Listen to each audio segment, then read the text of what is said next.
What's up, everyone? What's up, PlayStation Nation? You are now tuned in to the What's Up PlayStation podcast. What's up? What it is, what it do? What's up? What it is, PlayStation, what's up? Bari and Persona got it locked in the tub. Saturday mornings, y'all know what's up. What it is, what it do? What's up? What it is, PlayStation, what's up? Bari and Persona got it locked in the tub. Saturday mornings, y'all know what's up. They don't need no introduction. You already know what you getting, and that is facts with a discussion. The greatest to bless the mic without the needless interruptions. Face it, we got an anatomy like a little bite of me for a concussion. You know what's up, man. I mean it when I seen it, I was proud of these brothers. They entertain the people every week without cussing. And you don't ever hear the drama, they keep it clean on the podcast. Independent duo doing it big when they broadcast. Haters hate to see them doing positive things. PlayStation Nation got you, ain't it obvious, man? We pulling up every week and showing love in the chat. Unlike these other channels, these guys are showing their back like, what's up? What it is, what it do? What's up? What it is, PlayStation, what's up? Bari and Persona got it locked in the tub. Saturday mornings, y'all know what's up. What it is, what it do? What's up? What it is, PlayStation, what's up? Bari and Persona got it locked in the tub. Saturday mornings, y'all know what's up. They don't need no introduction. Persona, the gaming politician, politicking for the come up. Division and vision require precision, decision that gotta be thought of. The potential is exponential. Gamer credentials is what they brought us. Get caught up. You know, Bari bring the passion when he's speaking from the heart. He the best lisp on YouTube, climbing up the charts. And when Persona speaks, he gon' tear the mic apart. Intellectually, of course, cause you know the boy's smart. They cover the news with integrity, so you know it's a must watch. Ain't no console war, just two brothers being a font. What's up, PlayStation? Got the Saturdays locked. And if you ain't tuning in, you missing out. Get blocked. What's up? What it is, what it do? What's up? What it is, PlayStation, what's up? Bari and Persona got it locked in the tub. Saturday mornings, y'all know what's up. What it is, what it do? What's up? What it is, PlayStation, what's up? Bari and Persona got it locked in the tub. Saturday mornings, y'all know what's up. Yo, listen, man. I really do appreciate everyone that always comes through to rock out with me and Bari, man, on What's Up PlayStation podcast. A podcast by fans for the fans, or by the community for the community, I should say. Listen, man. For me, man, I'm gaming with Persona. If you enjoyed listening, definitely subscribe to this YouTube channel. I'm a PlayStation fan too.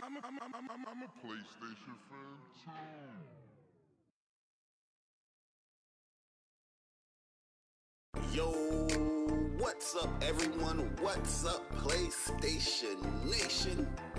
You are now tuned in to the What's Up PlayStation podcast. What's up? What it is, what it do? What's up? What it is, PlayStation, what's up? Bari and Persona got it locked in the tub. Saturday mornings, y'all know what's up. What it is, what it do? What's up? What it is, PlayStation, what's up?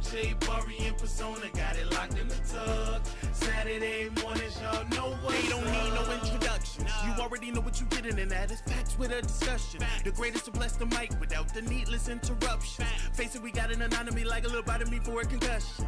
You know what's up, man. I mean it when I seen it, I was proud of these brothers. They entertain the people every week without cussing. And you don't ever hear the drama, they keep it clean on the podcast. Independent duo doing it big when they broadcast. Haters hate to see them doing positive things. PlayStation Nation got you, ain't it obvious, man? We pulling up every week and showing love in the chat. Unlike these other channels, these guys are showing their back like, what's up? What it is, what it do? What's up? What it is, PlayStation, what's up? Bari and Persona got it locked in the tub. Saturday mornings, y'all know what's up. What it is, what it do? What's up? What it is, PlayStation, what's up? Bari and Persona got it locked in the tub. Saturday mornings, y'all know what's up. They don't need no introduction. Persona, the gaming politician, politicking for the come up. Division and vision require precision, decision that gotta be thought of. The potential is exponential, gamer credentials is what they brought us. Get caught up. You know, Bari bring the passion when he's speaking from the heart. He the best lisp on YouTube, climbing up the charts. And when Persona speaks, he gon' tear the mic apart. Intellectually, of course, cause you know the boy's smart. They cover the news with integrity, so you know it's a must watch. Ain't no console war, just two brothers being a font. What's up, PlayStation got the Saturdays locked. And if you ain't tuning in, you missing out. Get blocked. What's up? What it is, what it do? What's up? What it is, PlayStation, what's up? J Bari and Persona got it locked in the tug. Saturday mornings, y'all know what's up. What it is, what it do? What's up? What it is, PlayStation, what's up? J Bari and Persona got it locked in the tug. Saturday mornings, y'all know what's up. Yo, listen, man. I really do appreciate everyone that always comes through to rock out with me and Bari, man, on What's Up PlayStation Podcast, a podcast by fans for the fans, or by the community for the community, I should say. Listen, man. For me, man, I'm gaming with Persona. If you enjoyed listening, definitely subscribe to this YouTube channel. I'm a PlayStation fan too.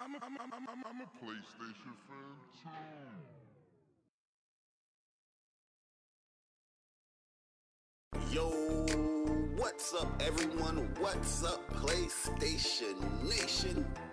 You are now tuned in to the What's Up PlayStation Podcast. What's up?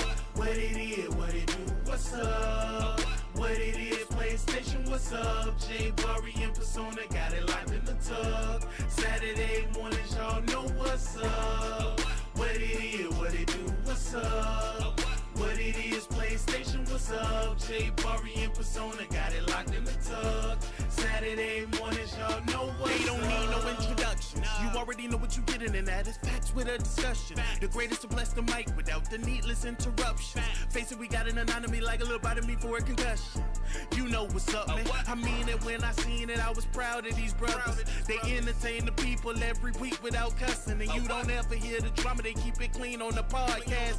Independent duo doing it big when they broadcast. Haters need to see them doing positive things. PlayStation Nation got you, ain't it obvious, man? We pulling up every week and showing love in the chat. Unlike these other channels, these guys are showing it back. Like, what's up?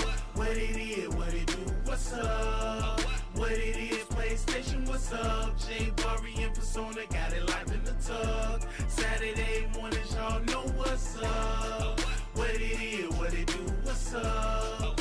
What it is, PlayStation, what's up? J Bari and Persona got it locked in the tug. Saturday mornings, y'all know what's up. They don't need no introduction.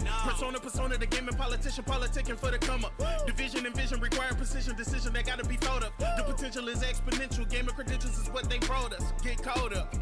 You know, Bari bring the passion when he's speaking from the heart. He the best lisp on YouTube, climbing up the charts. And when Persona speaks, he gon' tear the mic apart. Intellectually, of course, cause you know the boy's smart. They cover the news with integrity, so you know it's a must watch. Ain't no console war, just two brothers being a font.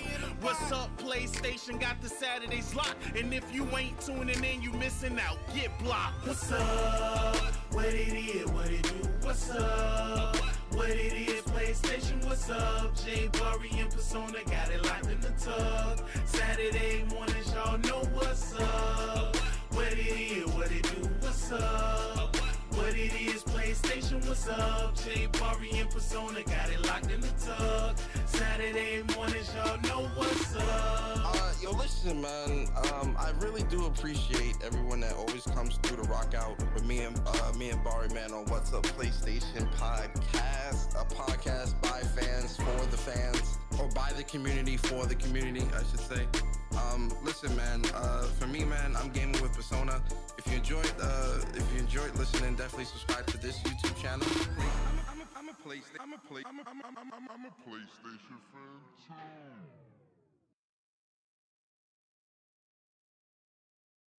Yo, what's up, everyone? What's up, PlayStation Nation?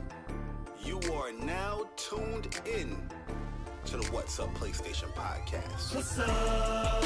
What it is, what it do? What's up? What it is, PlayStation, what's up? Jay Bari and Persona got it locked in the tug. Saturday mornings, y'all know what's up. What it is, what it do, what's up? What it is, PlayStation, what's up? Jay Bari and Persona got it locked in the tug. Saturday mornings, y'all know what's up. They don't need no introduction. You already know what you're getting, and that is facts with a discussion. The greatest to bless the mic without the needless interruption. Face it, we got an anatomy like a little bite of me for a concussion. You know what's up, man. I mean it when I seen it. I was proud of these brothers. They entertain the people every week without cussing, and you don't ever hear the drama. They keep it clean on the podcast.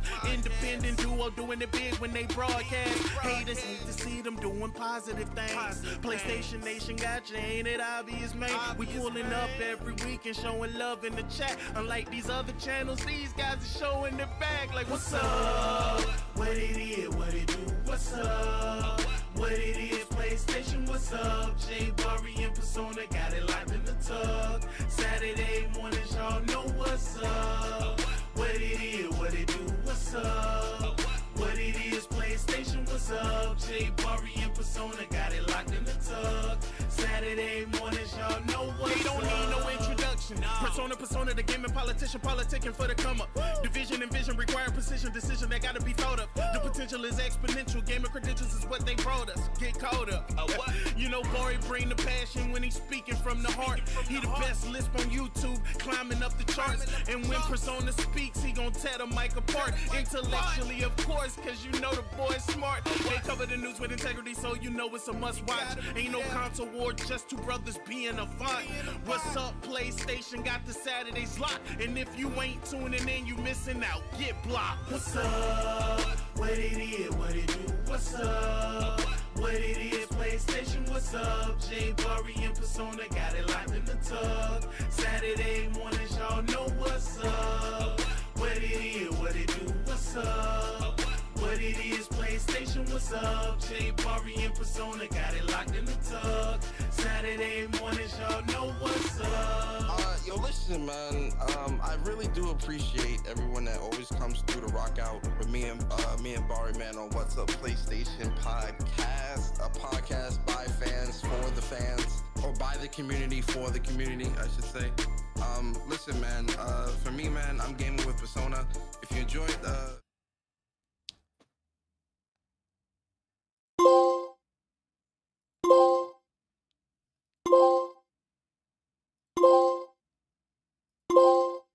Yo, what's good, people, man? It's your boy Persona, Game on Persona, one half of the What's Up PlayStation Podcast crew.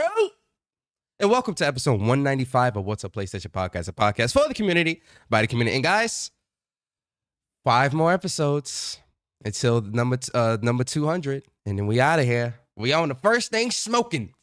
Up out of here. But yo, listen, man, shout out to the WUPS Nation, the WUPS community. People finding our channel for the first time. If you are finding our channel for the first time, hopefully you enjoy your stay. By the end of the show, we earn your like and subscribe. Even though we, literally 5 episodes. You know, you might still want to watch some of the old content. It's a lot of good.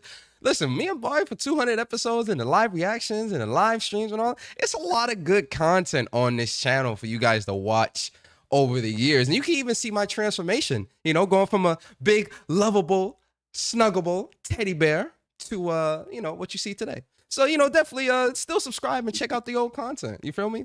But listen, what's up, PlayStation? Was I? Hey, yo, listen. I was big. I was a big boy. For those that's been watching for a long time, y'all know your boy was big. I was a big boy.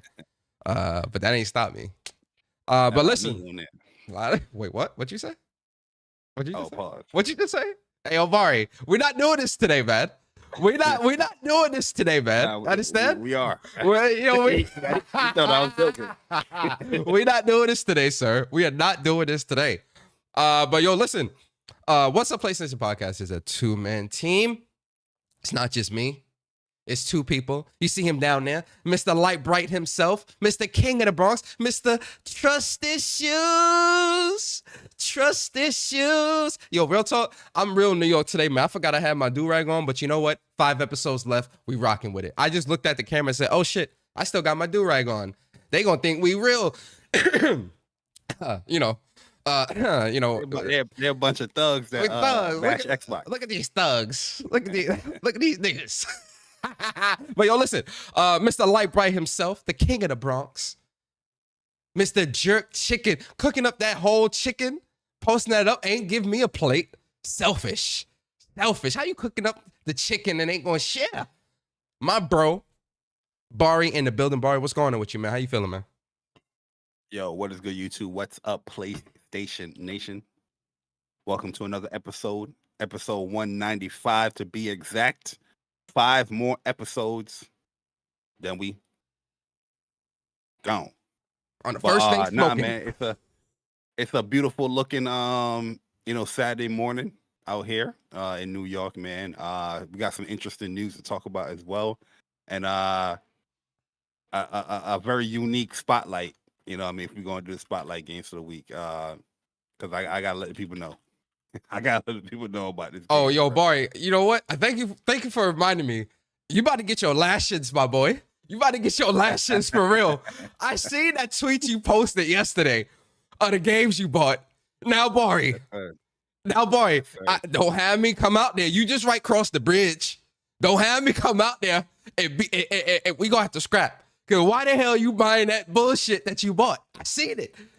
And I meant to call you too. I meant to call you and get at you. I forgot. Bari, don't you do that.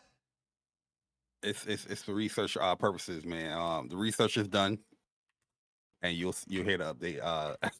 How much was the? It had to be cheap for you to buy that. Take a chance like that. It was like $10. Yo, to be honest with you, the reason why I added it into it because I was using my star points. You know what I mean? Because the news we're gonna talk about later.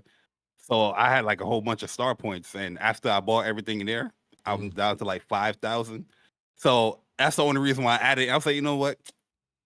I saw the thumbnail or whatever, the title, and I was like, let me see what this joint's about, bro. It's like I knew the game was gonna be, what it is, but let me see what this joint about. And oh boy, it's worse than I even expected. But we're gonna talk about it.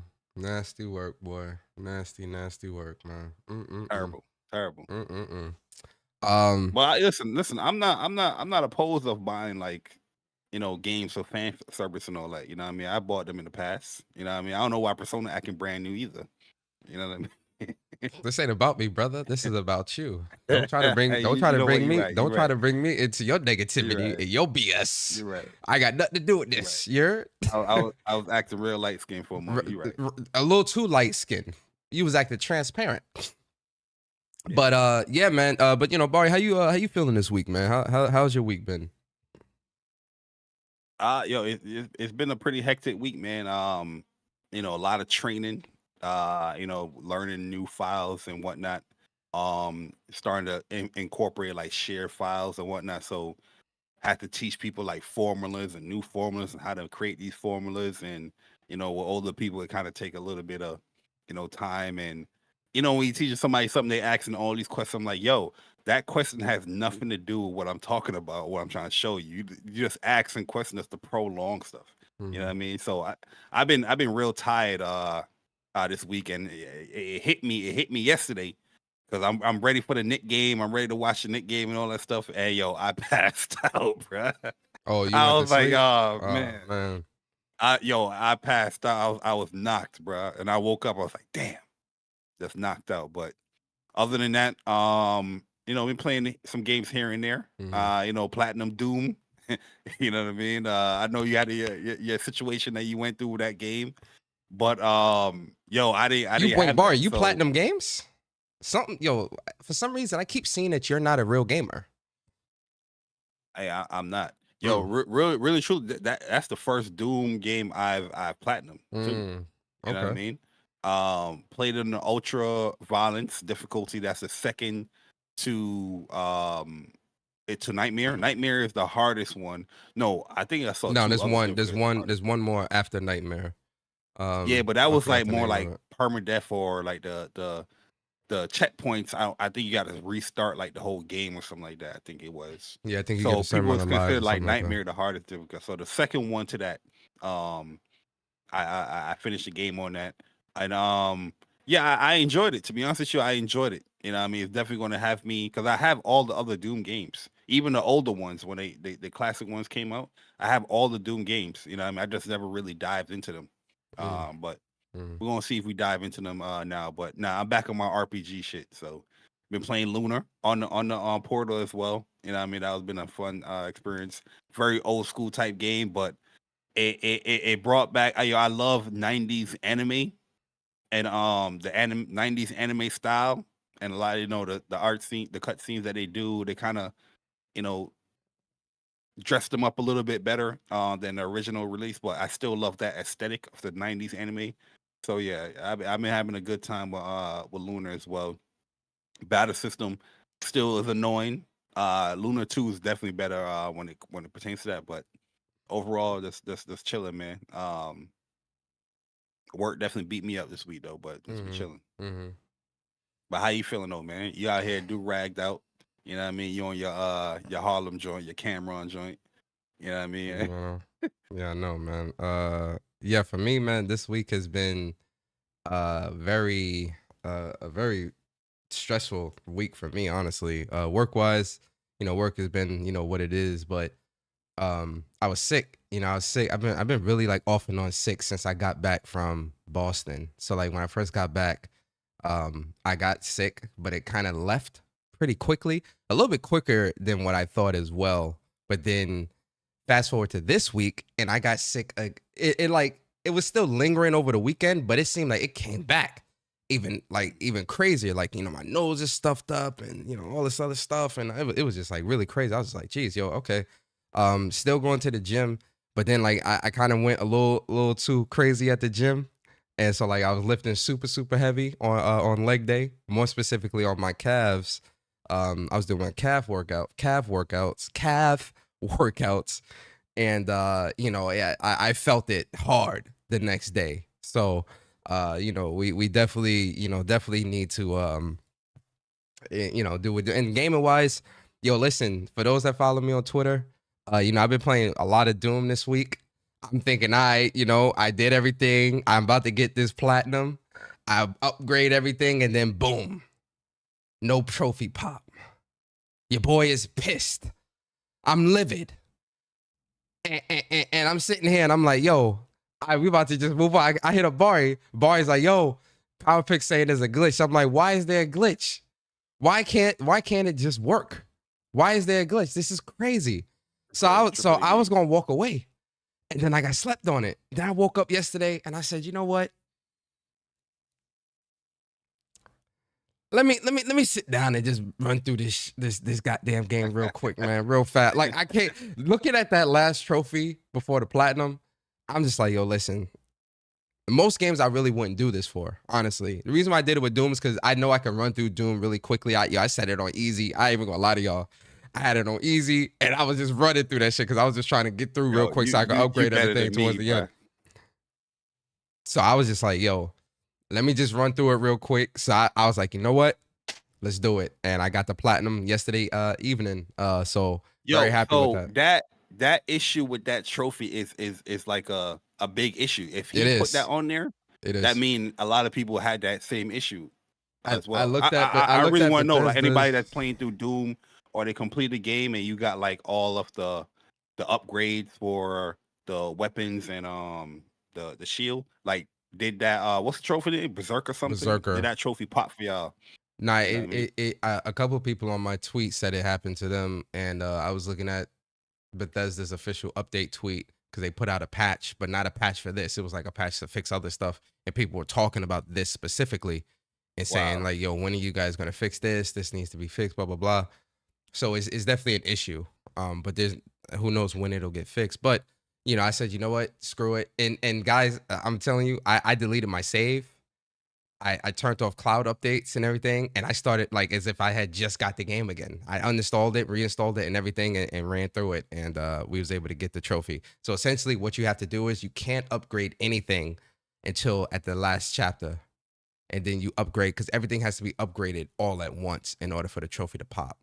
So yo, that's insane. Cause like how you expect people to experience a game if you're not updating the weapons. Like, it gets crazy in that game, bro. Yeah, like, it does. Where there's a lot of people that's just like mobs, demons coming at you.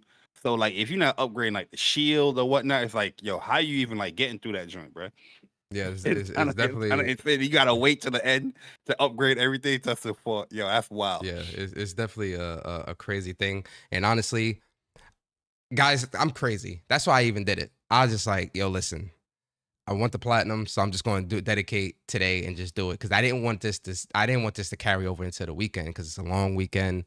So I want to play other games or whatever. So that's why I was just like, all right, we're just going to run through it today. But that I'm back on Expedition 33. I'm gonna be playing that this weekend. So on Twitter I said that's gonna be plat 250. That might be 251 because Phantom Breaker Overdrives, I was able to get the PvP trophy. So I'm like, you know what? Let me run back through that real quick, get that plat out the way. So that might be 250. You might see come across later today. But I think you're prolonging. Relax. We're gonna get it. You should go for the harder one first and the easier one. Because once you get that easy one, you're gonna find another game. You know what? Oh, let me start this one, and then that's gonna get prolonged. Nah, it ain't. We gonna see. I'm playing both. I'm playing both anyway. I'm playing both anyway. And shout out to the Portal because your boy was definitely on that Portal yesterday as well. So the Portal definitely is a great little device. So shout out to the Portal. Yeah, the Portal. Yeah, one thing I say about the Portal, man, the screen is gorgeous, man. That's a beautiful screen, bro. It is, especially playing Expedition on there. It's it looks nice. I mean, and what's the name? Phantom Breaker looks very nice, very nice. But yeah, yo, shout out to everybody in the chat, man. Appreciate everybody coming through, man. Episode 195. What's up, PlayStation Podcast? It's good to have all the people here, the WUPS community. Appreciate everybody. It's wind down, guys. You feel me? Last 5 episodes, so we gonna make the best of these final 5 episodes. The final countdown. We're almost there, guys. We're almost there. But listen, I think Push Square also said, you know what? If WUPS is ending, so are we, because they have not updated the games for the week since March of 31st, which is absolutely insane to me. But listen, my boy Sammy Barker said, listen, man. I see Sammy tweeting a lot more than usual, but you know what? I'm gonna let him live.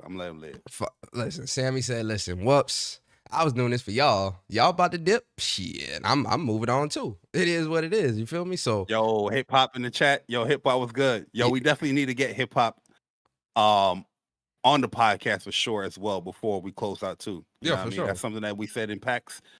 We definitely gotta bless up my man hip hop. Yes, sir. Sure. Big shout out to hip hop, man. It was great meeting hip hop at PAX as well, man. Good vibes. Him. Shout out to Red and everybody. Met his nephew as well. So shout out to hip hop and his peoples, man. Good peoples. So no games for the week, but we do have spotlights. And for those that are new here, the spotlight is when me and Bari give you a game or games that we think y'all should check out, right? It could be brand new games, it could be old games, it could be games from your childhood, it could be games that haven't been released yet. The purpose of the spotlight is for us to spotlight games that we think you, the community, should check out. Bari, starting with you. What is your spotlight game for the week, and are you going to break the rules? Yeah, I'm only going to spotlight 2 games this week, and it's going to be a yin and yang type shit, okay, or a pro and a con. You know what I mean? It's an equilibrium of the good and the bad. First game we're gonna spotlight here. Yo, really and truly, I did not know what this game was. I just saw it was a Teenage Mutant Ninja Turtle game. So I was just going to download it. Just going to play it. I booted it up this morning, played it. It's a roguelike Teenage Mutant Ninja Turtle game, bruh. So kind of like Hades and whatnot. Really? But it's co-op as well. So you got couch co-op and you got online co-op with it. So I never seen like a roguelike game like that, you know what I mean? That has online component to it. So I was just like, okay, cool. You already know the vibes. I'm gonna pick my man Michelangelo. Everybody have their own different stats and what they're good at. You know what I mean? As far as individual damage, multiple damage, area of attack, linear attacks. This person can do projectiles. This person can do taunts. Everybody got their own joint. Also, if you purchase the game now, you get Casey Jones for free. I think it's up until like June 5th or something like that. The third. So the third. So yeah, there's a limited time as far as like when you can get Casey Jones. So yeah, like I didn't know it was like a roguelike game. So I'm over here, I'm playing the joint. I'm like, okay, you're getting different abilities. You can get these little coins or whatnot that you can put into upgrading your stuff. And yo, I like the feel of the game. It feels pretty dope. It feels like it probably could be the mobile game. I don't know if this was the mobile one that came out that's now on consoles, but it has that type of aspect to it. But overall, I like the game, bruh. 4-player co-op, rogue-like turtles game.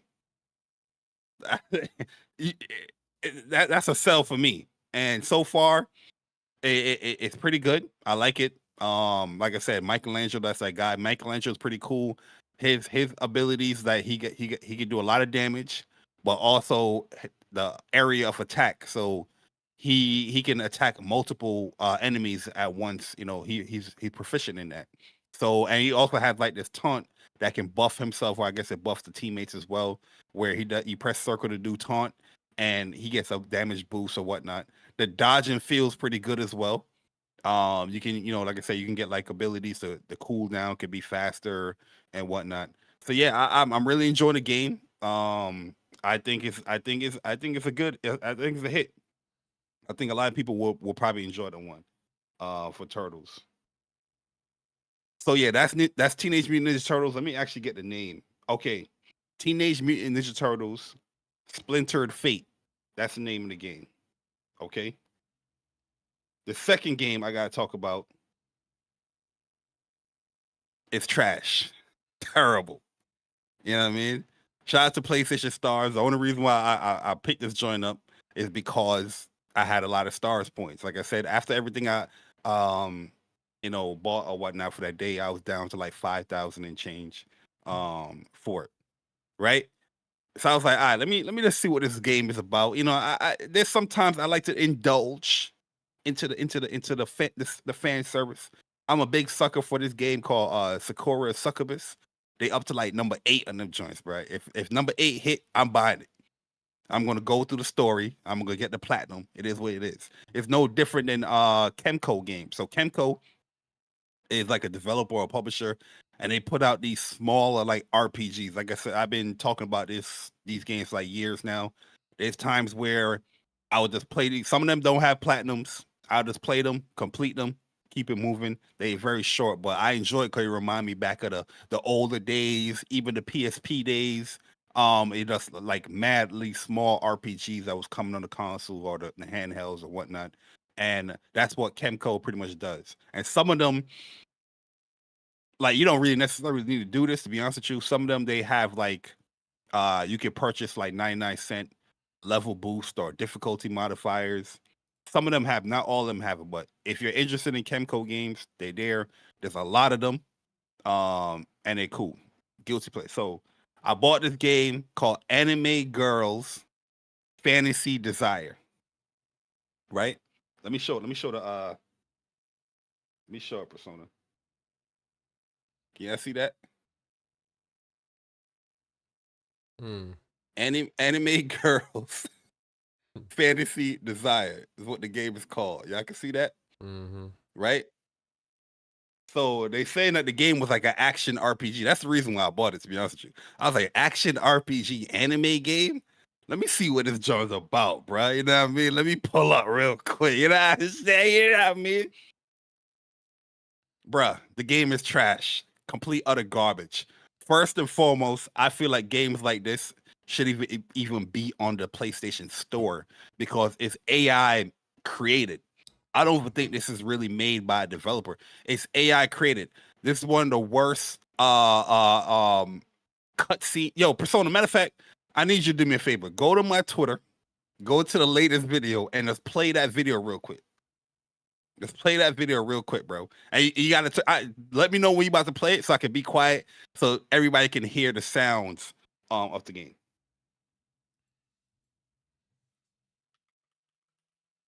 It's I don't know if you heard the video yet, Persona, but you gonna crack up, bro. You gonna crack up. Trash, complete utter trash. So before he pulls the video up, this is a quote unquote an action RPG. They pretty much stole the Souls or Farm Software like template and how the aesthetic in the game look, but it's this anime, girl that's half naked in there. You know what I mean? The animation suck. You about to play it? Yeah. All right, go ahead.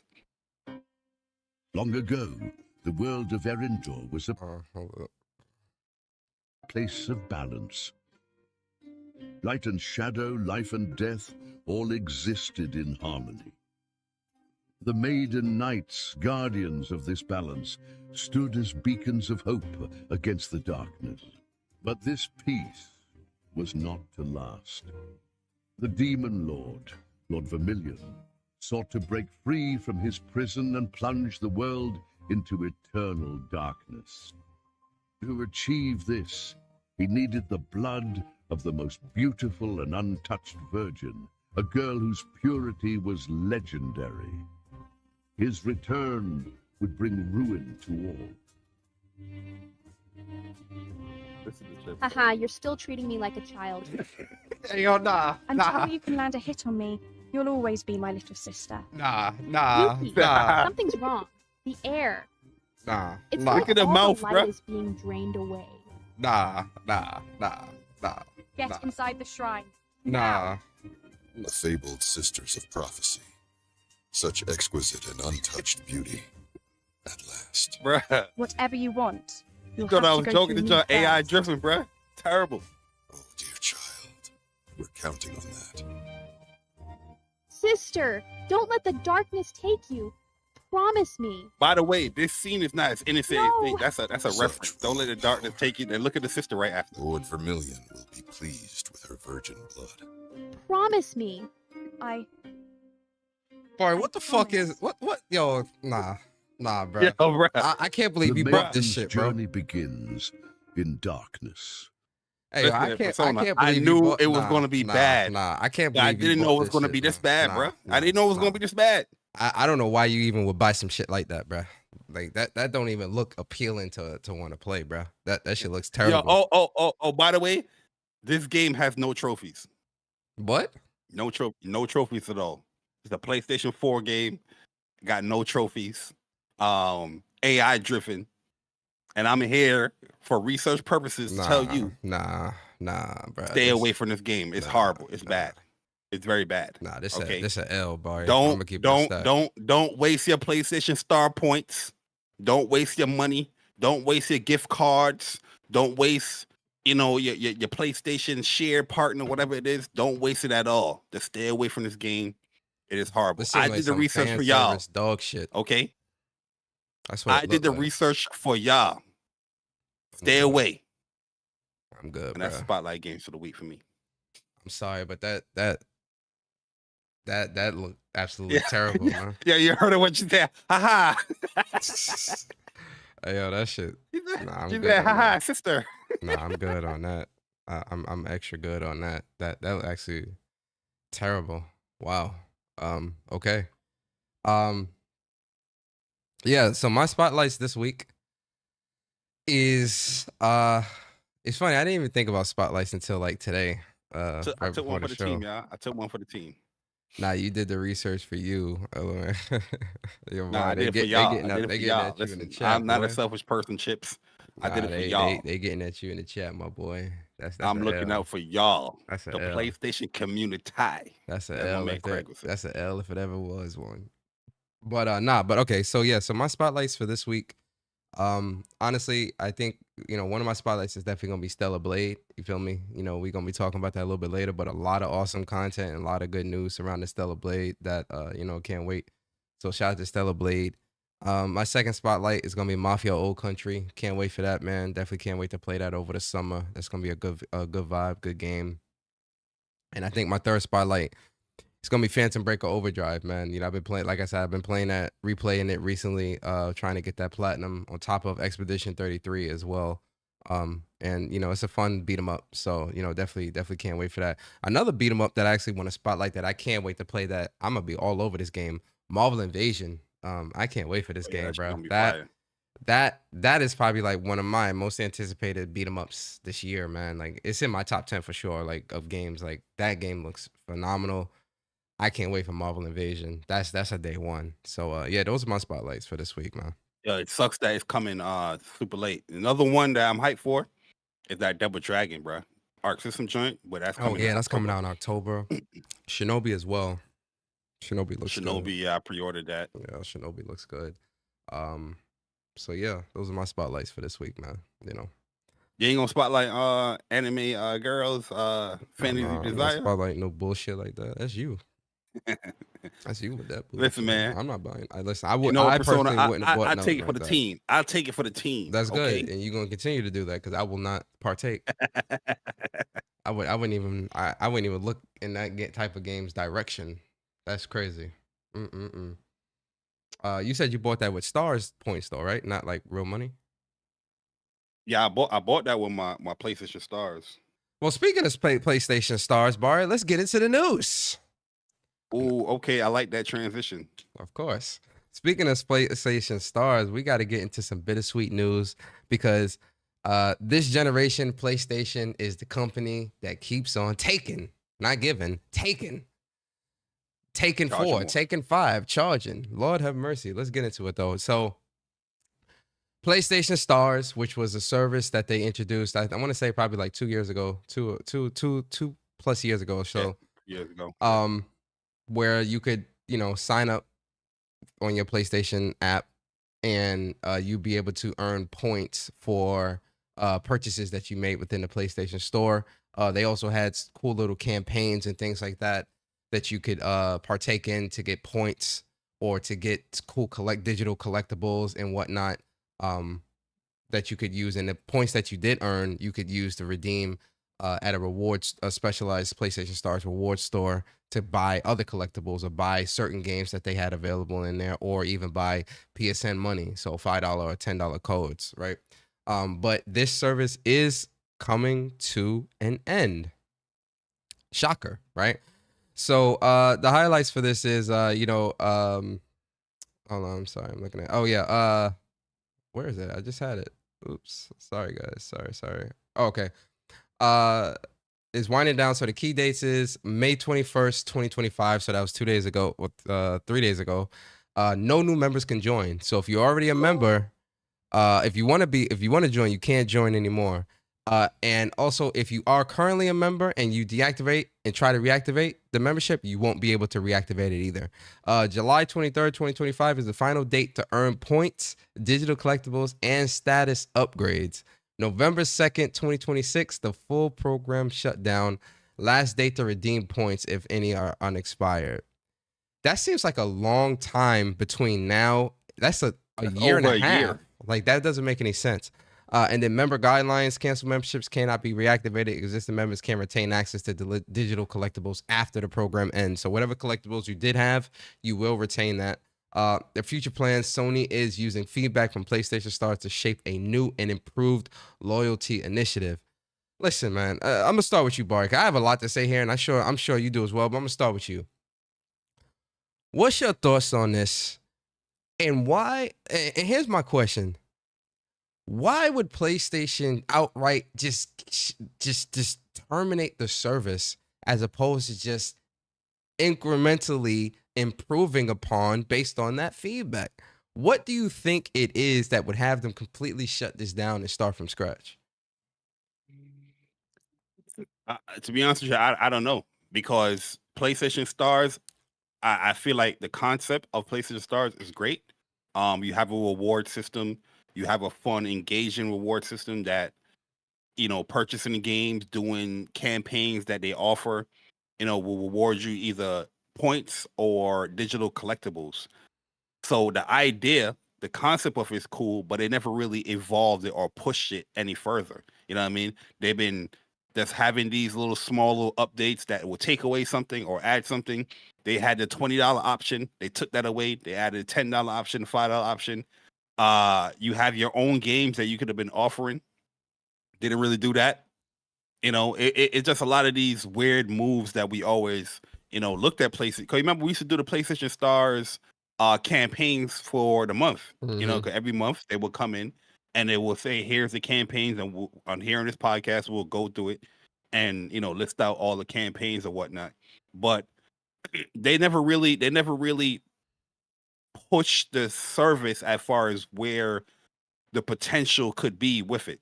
You have digital collectibles, but they didn't really do nothing with them other than, oh, here's a showcase, little bookshelf thing that you have that you can put them on there. There was no real type of trading mechanic. There's no real type of engagement within the people that earned them that they can really see it other than yourself. The stars didn't get integrated into PlayStation 5. You know what I mean? So you go on people's profile, you can't even see the digital collectibles. Oh, that's a cool digital collectible. What did this person do to get this? You know what I mean? You don't have any of that stuff there, which we thought, when they introduced that, oh, that's where they potentially could go. It was just a half-baked, half-done service that it looks like PlayStation was like, oh, the things that we probably want to implement in here, we're not going to do that because this gives too much, rewards to gamers. Where, oh, gamers were buying our service with PlayStation Star Points. No, we got to cut that out. I'm like, yo, they're buying within your ecosystem, your store. They're playing games within your ecosystem, your store, to get a service that you have, to extend that, to get a year or new months, whatever. That should be a good thing because they're within the ecosystem. They're staying within that. But canceled out. There's so much things that they could have did. Pre-ordering games. You didn't benefit from pre-ordering games because the month that the game come out, I don't even think they have the campaigns up there.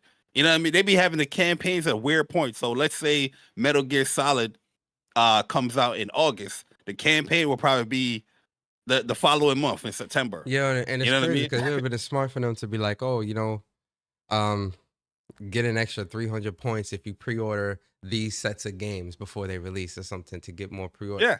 Like, it just seems really, it seems very half-assed the way they did it. And the crazy thing is, this is the second time that they've done this because PlayStation Rewards back on PS4, where you used to get points whenever you earn trophies, they got rid of that. And bro, this is the second time. This is the third time. They had a reward system on PlayStation 3. I had the shirt.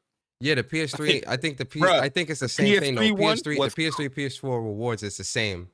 It's the same. Nah, so Sony had rewards. Yeah, the Sony rewards. Sony rewards was during the PlayStation 3 and PlayStation 4, but that was entirely with Sony. PlayStation was integrating it, but PlayStation 3 had a reward system where you was getting merch, you was getting stuff sent to you, they was giving you games, it was a lot, bro. I trust it because I had to I signed up for the rewards, I got some stuff, and they sent me it was a PlayStation shirt in Japanese. There was a whole bunch of stuff they said. They had a whole, and they canceled it within the joint. No different than what you brought up with PlayStation 4. They canceled it within the generation. And the fact and they about to do that here again as well. Yeah, they keep doing that, and I don't understand why you keep doing this. Like, stuff that benefits the gamer, stuff that keeps gamers within that ecosystem, stuff that you want to reward the gamer for, buying with you, doing business with you, spending money with you, like especially with stars. Even if somebody was buying, say, an essential membership of PlayStation Plus, you know how much money they had to have spent in the store to even have enough points to do that? Like, come on, man. Like, I don't understand. Like, and I get new leadership has new visions, new things they want to do and all this. I understand that, but it seems like with this new leadership and the vision with PlayStation, the vision, the goal isn't the goal isn't to really reward or even show appreciation to the gamer, to the PlayStation gamer. We've been seeing that quite a lot this generation from PlayStation, where they've increased prices, they've taken away services, they've taken away features, they're not doing showcases, they're not doing this, not doing that. It's just this constant pulling back and being secretive and not being open like they used to be. And honestly, it sucks. And then you see shit like this where stuff is being taken away, but then there's nothing to follow up to kind of like show you like, well, this is what we want to do, or there's no true, like, what feedback were you getting from who were you talking to, and why weren't you like making those change? Like, I don't understand why you would outright terminate the service entirely instead of just building upon whatever that feedback might have been. I just, like, to me, I just don't understand that. It seems very drastic. And then from now till November 2026, what are we doing here? Like, you know, like PlayStation, what are we doing? My whole thing is like, I feel like it's the PlayStation 30th anniversary theme thing again. Like, you had a cool thing, you took it away. Then it was like, yeah, we're gonna listen to the feedback and what you did.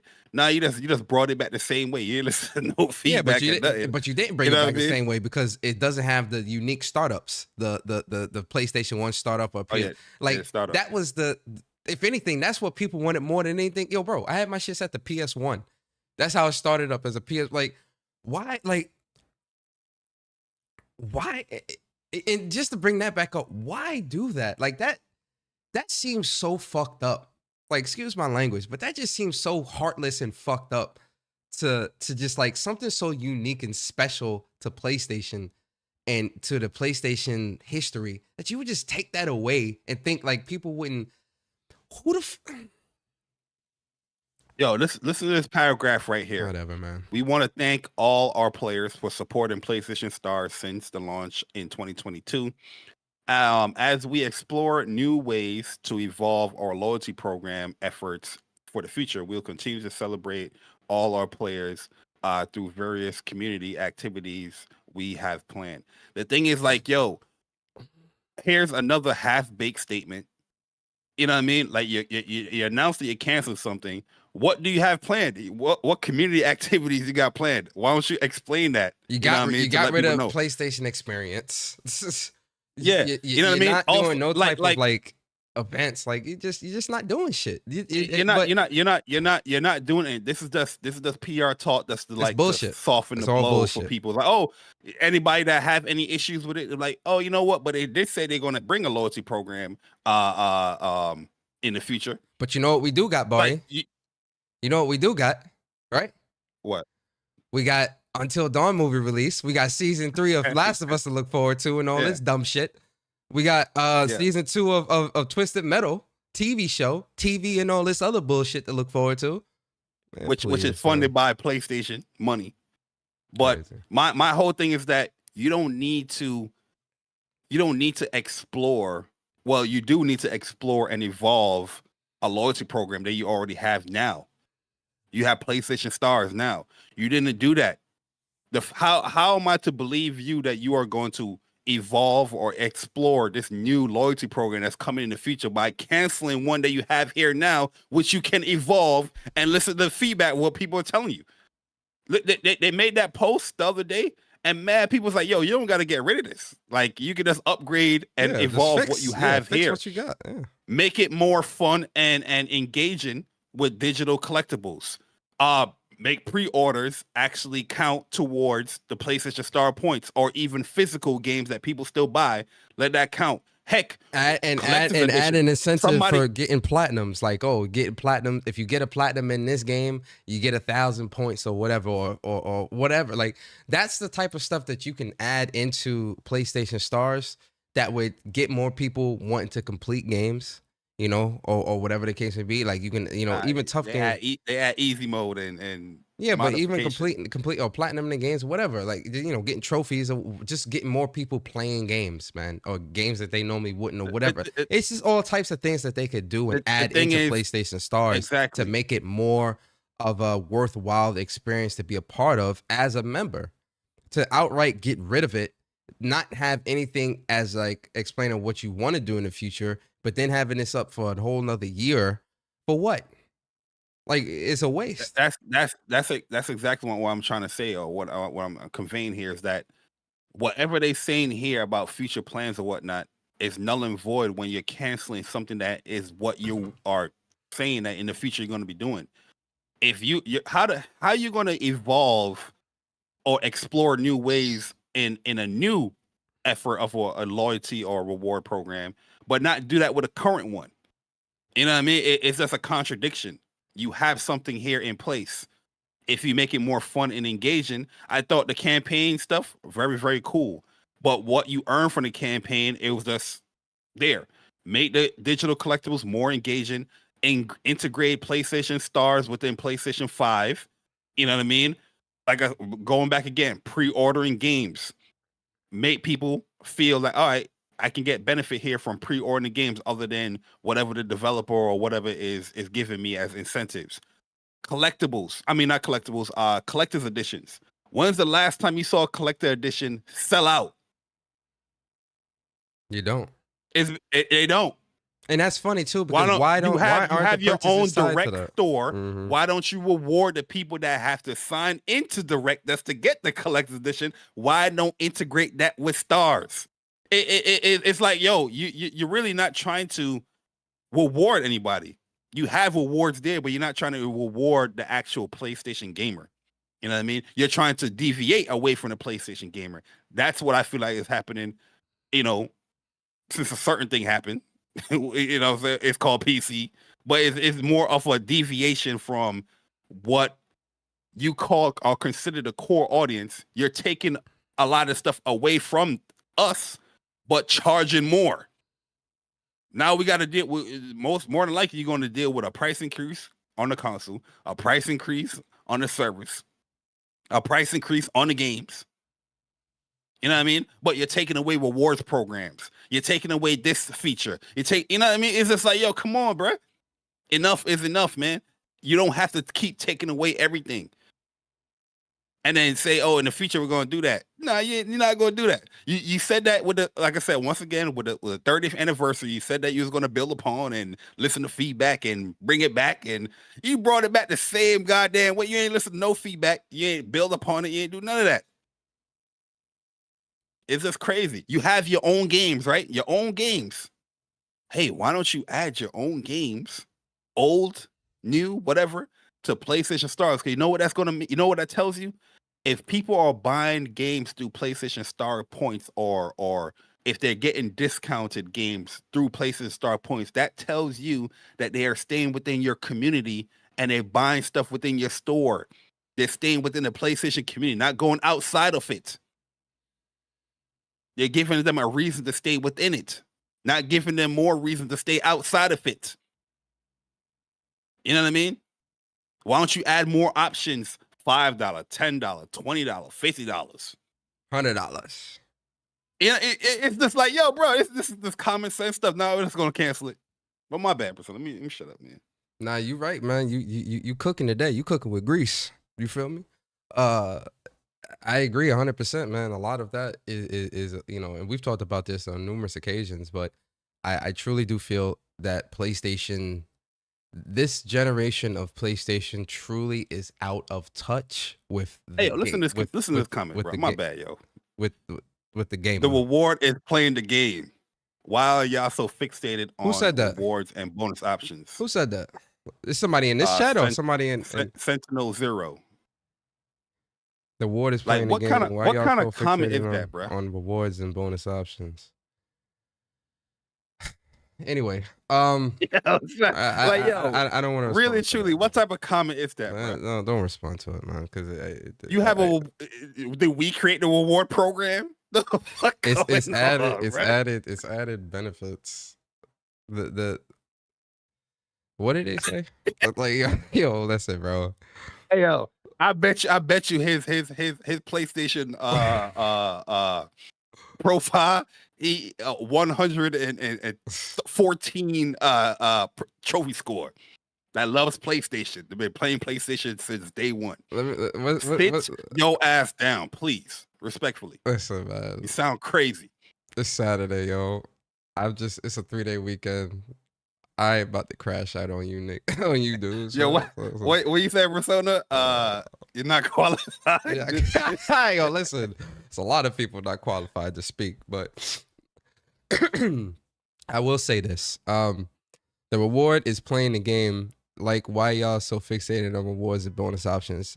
I'll entertain. I'll entertain it. It's 5 episodes left, right? So why not? Let's entertain it. Because it's added bonus. You know, it's a bonus. Like you actually said it yourself. It's a bonus in addition to, of course, the rewards are playing the games. We all are playing the games. You know, like nobody is saying I'm not going to play games because PlayStation Stars is not there anymore. That's not what anybody is saying.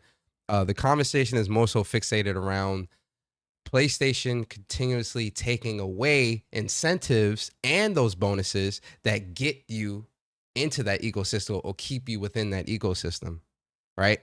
They increase the prices. They increase the price of PlayStation Plus. They increase the price of the console. They increase the price of this. They took this away. They took away activity cards. They brought it back, but they took it away. No explanation. They take away all these.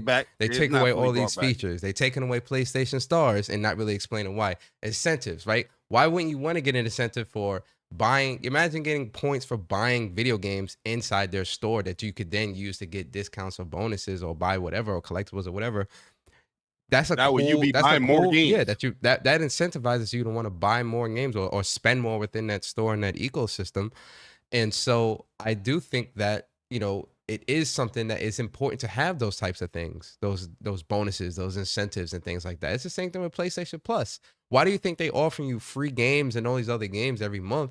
Because they want you bought into the service. The main point of PlayStation... according to him, Persona, the reward is you paying for PlayStation Plus, not getting the games through PlayStation Plus. Dumbass. Dumb statement, bro.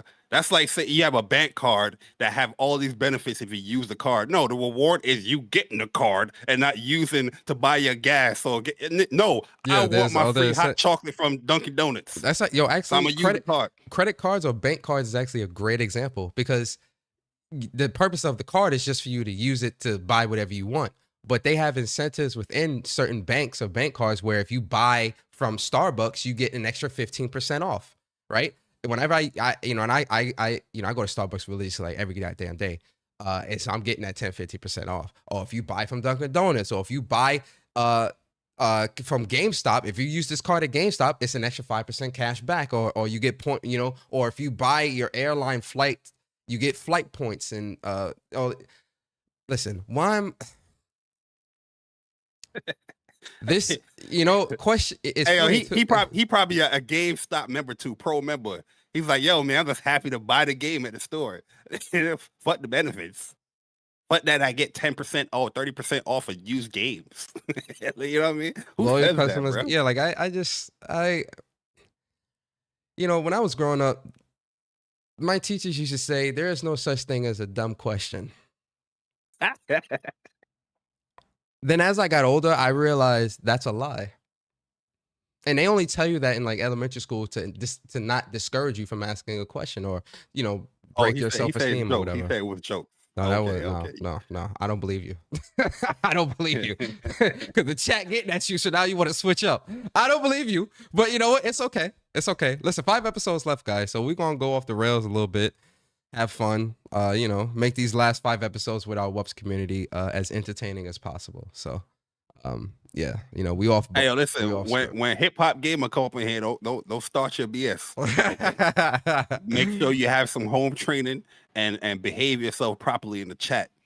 Okay, my bad. Go ahead, man. None of this bonus stuff was around, but yes. Bro, he a new PlayStation gamer. Yo, a new PlayStation Sentinel, brother. What? Yo, game incentives have been around since gaming itself. He knew here, bro. He knew. He just started gaming. Yo, we understand now, bro. We got it. What are you talking about? There's been incentives in games for since the 80s and 90s. What are we talking? What are we talking about here? We got it, bro. You good, Sentinel, man. Enjoy the show because I got to get the costume. Yeah. So we gonna move on real quick. we understand now, bro. We got you. Don't worry. All right, let's move. We're wrong. We're wrong, Sentinel. We're wrong. You right, bro. Yeah, you just wasn't there. You're like a LeBron fan. You just wasn't there. You got it, bro. He wasn't there, bro. He was. Hey, yo, He didn't y'all witness got it. Y'all got It's it, cool. man. What we about to talk about, man? All right, yo, real quick, man. Let's talk about this. So Helldivers 2 Heart of Democracy update is live. And they released a new trailer, a pretty cool I'm sorry, yo. You just wasn't. Said you wasn't there. Hey, yo, Bari, you a funny guy, bro. You a funny Yo, guy. Court, You know yeah, what I'm saying? I spoke about it earlier, Court. I did. You are a funny goddamn guy. All right, let's get into it. All right, so Helldivers 2, new content, Heart of the Democracy, man. So new setting, the battle reaches super Earth, specifically urban city biomes with skyscrapers and dense streets. Players must liberate cities, impact planetary campaigns directly. The main objective: repel the Illuminate invasion in a tug of war style. Illuminati. Why say Illuminati? Illuminati invasion in a tug of war style campaign. Activate planetary defense cannons hidden beneath the city to strike back. New gameplay features. The SCAF troops now appear as NPC allies, offering backup and support. Players must protect civilians during missions. Friendly fire is penalized. Combat enhancements. Primary weapon customization system recently launched. So now you can customize your weapons with different attachments and stuff like that now. New enemy types, the Crescent Overseer and Flesh Mob. Expanded surplus options to counter Illuminati forces. Availability is live now, so you can get it now. Obviously, it requires you to have the full game. But this looks pretty awesome, honestly. What do you think about this, Bari? Yeah, it looks cool. You imagine releasing a live service game that evolves and updates itself Over time. from either listening to feedback or just the developer's vision as far as what's the plan of the game. You know what I mean? A lot of people enjoying Helldivers 2. I haven't played Helldivers 2 in a long time. Me bro, either. To be honest with you. Mm-hmm. But it's great to see that, looking at news and looking at whatever, website, there's constant updates going on for the game that's bringing new experiences or fresh experiences so people can continue to play and play and play. That's the the gist of a live service game, which hopefully people can replicate this with other live service games from PlayStation. You know what I mean? So my only thing is I wish they would have added trophies, man. I don't know why they be doing these updates with new content and no trophies, man. I need trophies. But then again, if I ask Sentinel, playing the game should be enough. I'm sorry. I can't help it, Sentinel. You good peoples, man. Don't worry. I just wish they added trophies. But this update does look awesome. It does look really cool. But yeah, I just wish they would have had trophies. Like, if you're gonna do content updates for these games, please add more trophies, developers. Is this a patch update or this is like an expansion? Yeah, I can't even tell you. You're not going to really. Nah, it is an like, expansion because now you're on Super Earth. That's a new world, and you got a new enemy type and all that stuff. Trophies, they should add some trophies, man. Add some trophies. You got new missions. You got to save civilians and stuff. Now they could have added some more trophies, man. Come on, man. We expect to. We as paying customers, you should expect more. I'm a paying customer. Well, what they say, it's free, so you can't really complain, which is true. It is free. You ain't got to pay. So it ain't free on PlayStation. That's a different conversation. You got to keep that PlayStation Plus up. Yo, that's a fact. All right, yo, let's get into it, man. So Bari, do you have a PC? Yeah, you do, because you're on a PC right now, aren't you? Absolutely. I love my PC. I love my PC. Yeah, so I'm gonna upgrade my PC very soon. I am as well. So speaking of PC, Stellar Blade is now. Oh, yeah, we spoke about this. We did? Yeah, last week. Oh damn. Oh, you're right. This one fit. Oh, my fault. All right. So you know what? Never mind that. Let's go into the Stellar Blade Nikki DLC that's coming. Which I gotta be honest, yo. This looks fire. So there's some DLC that is coming to PlayStation. A collab DLC with Nikki, which is another gacha game that Nikki that Shift Up also makes, and so they got new content coming where it's gonna be a mini game that now Eve is gonna be able to have in here, and then also a new boss fight, which we'll see soon too. But where you fighting? I don't know the Nikki. I don't know the lore of that. Like a gotcha.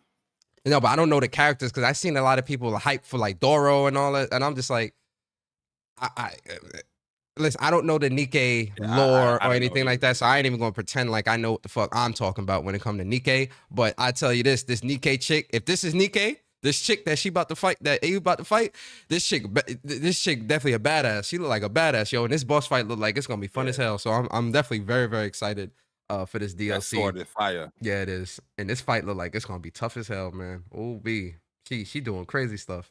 Yo, you know what this fight remind me of? A Virgil? classic fight, Metal Gear Solid 3, when you fighting boss and you're in that flower field. It remind me of something like that. Or some Ghost of Tsushima joint. This looks really good, man. Like Shift Up is like on a different level, man. Like their consistency right now with this game has really been like incredible to see, man. So the Stellar Blade X Nikkei DLC comes out June 11th, 2025. Very excited for that. But Shift Up also confirmed. Shift Up also confirmed. Yeah, this is I think this is Doro or something like that. Listen, I don't know the Nikkei lore, man. Like somebody that's a Nikkei fan, y'all could go ahead and like, you know, help me out, help us out in the chat and in the comments. But I'm excited for this for sure. Definitely excited for this DLC. More Stellar Blade DLC is always a good thing. So we with that. But staying on the topic, well, what you think about the DLC first, Bari? Oh yeah, I'm all for it. I like the crossovers. They did a great job with the Nier one. Looking like they're doing a great job with this one. Stellar Blade is like a game that keeps on giving. It's a single player game, but they treating that like a live service, man. Always constantly updating it, always constantly giving fresh experiences for it. And yeah, you know, I'm gonna keep playing it. You know, give me more reasons to keep playing it. I'm there because the game is fun, story is great, combat is great. So I'm all for it. That Nikkei crossover looks fire though. I'm with you. I don't know anything about Nikkei. I've seen people post about it on Twitter all the time, but I don't know nothing about it. I think it's like a free to play gotcha, whatever. But you know, we'll learn about it as we go on with it. A lot of people hype for Doro too. Like I'm gonna look up like this game Nikkei to kind of in the outfit. Look at the outfits, yo. One thing about Shift Up, they know how to make like really good outfits. Like that outfit game is on point. They cooking with these. Yo, outfits. that mini game look fun too. Yeah, man. the mini game looks good. That. Yo, I'm loving this right here. The second outfit, the beret outfit. Yeah, that's that black and red with the beret. That's gonna be my outfit. That's gonna be the outfit for Eve. I'm digging this. But this is dope. Can't wait for this. This is Eve in all the outfits except for that last. The last one is I guess Nikkei or whatever this chick, Scarlet. I think her name is Scarlet. Yeah, Scarlet is her name. So, and then the last one is Doro, which, listen, I don't know what the fuck that is, man. To be honest. But moving on, man. Staying on the topic of Stellar Blade, Shift Up also did confirm, Bari, that Stellar Blade 2 is in development and they are looking to release it sometime by like 2027. Are you surprised? Before 2027. Are you surprised? Are you excited? I can't wait to fight Mother. I'm a bit surprised, but yeah, you know what I mean. Shift Up is reminding me of the older days. Mm-hmm. You know, when the game come out, the sequel is like a year, not a year, but 2 years, 3 years. You know, into the sequel. So you know, I mean, they cooking up, man. They put it in work. When I saw it was like a graph or whatnot that was showing, I was like, oh wow, they got the DLC, which is the Nikkei crossover, and the sequel is right next to it. So that means that sequel could launch either after the DLC, anywhere after the DLC, 2026, because it was not in the slot of 2027. So that's kind of crazy that if they can put out a sequel, which you know everybody that plays Stellar Blade and beat it, you're pretty much anticipating it anyway. Trying to see what's going to happen going forward with Eve and what she's going to be doing with Zion and whatnot. But yeah, I'm totally with it, man. And if we get it earlier, the better. I'm with that. Yeah, we gonna be fighting Mother for sure in this game. So definitely excited for that. Very, very excited for a sequel, and I'm glad that they are doing a sequel because the ending to Stellar Blade. If you haven't played Stellar Blade, definitely play Stellar Blade. But that ending definitely leaves you wanting a lot more story and wanting to know what happens next, especially depending on what ending you get. Is great. So I'm definitely really excited. Yo, shout out to everybody in the chat, man. Chaos, Gamer, everybody here. I appreciate y'all. So yeah, it's very, very excited. Bari, staying on the topic of Blade and a second game with Blade in it. There's another game with Blade coming to PlayStation that's a sequel as well. And it's confirmed to be coming to PlayStation. But this game, this game isn't the Blade isn't stellar because it's so deep in hell. Ooh, yes, sir. And I'm talking about Hellblade 2, which has been confirmed to be coming to PlayStation, and it's enhanced. So most likely meaning PS5 Pro enhanced and whatnot. So before we get into this, me and Bari did play this on PC. I bought this day one on PC, played through it on PC. But you know, staying within continuity, I'm going to get this on PlayStation just to get that quick plat, just to keep it all within the family, if you get what I mean. You understand? Hellblade 1, I got that. I mean, Hellblade 1, I got that platinum. Hellblade 2, you know, we got to get the platinum on PlayStation as well. Just continuity purposes. You understand? You feel me? But Bari, thoughts on this? Are you surprised? Whole slate. Good talk to me. Yeah, really, truly, I don't like this game like that, man. I feel like the sequel was a huge letdown and a step down from the original game. The original game, Hellblade, Senua, no, what was it called? I think it was called Hellblade, right? No, Senua not Senua Sacrifice. Senua Sacrifice. Yeah, it was Senua Sacrifice. I might have messed that title up. But anyways, that game was a short game, right? Not a lot of mechanics in it, but it did have enough to be like, okay, this can offer some challenge here. I gotta be in my P's and Q's as far as enemies behind me. You know what I mean? The mirror ability, you know what I mean? You got some abilities there. You can actually pick and choose where you want to go to as far as like, you know, different boss fights or whatnot. They had like 3 different locations that you can pick.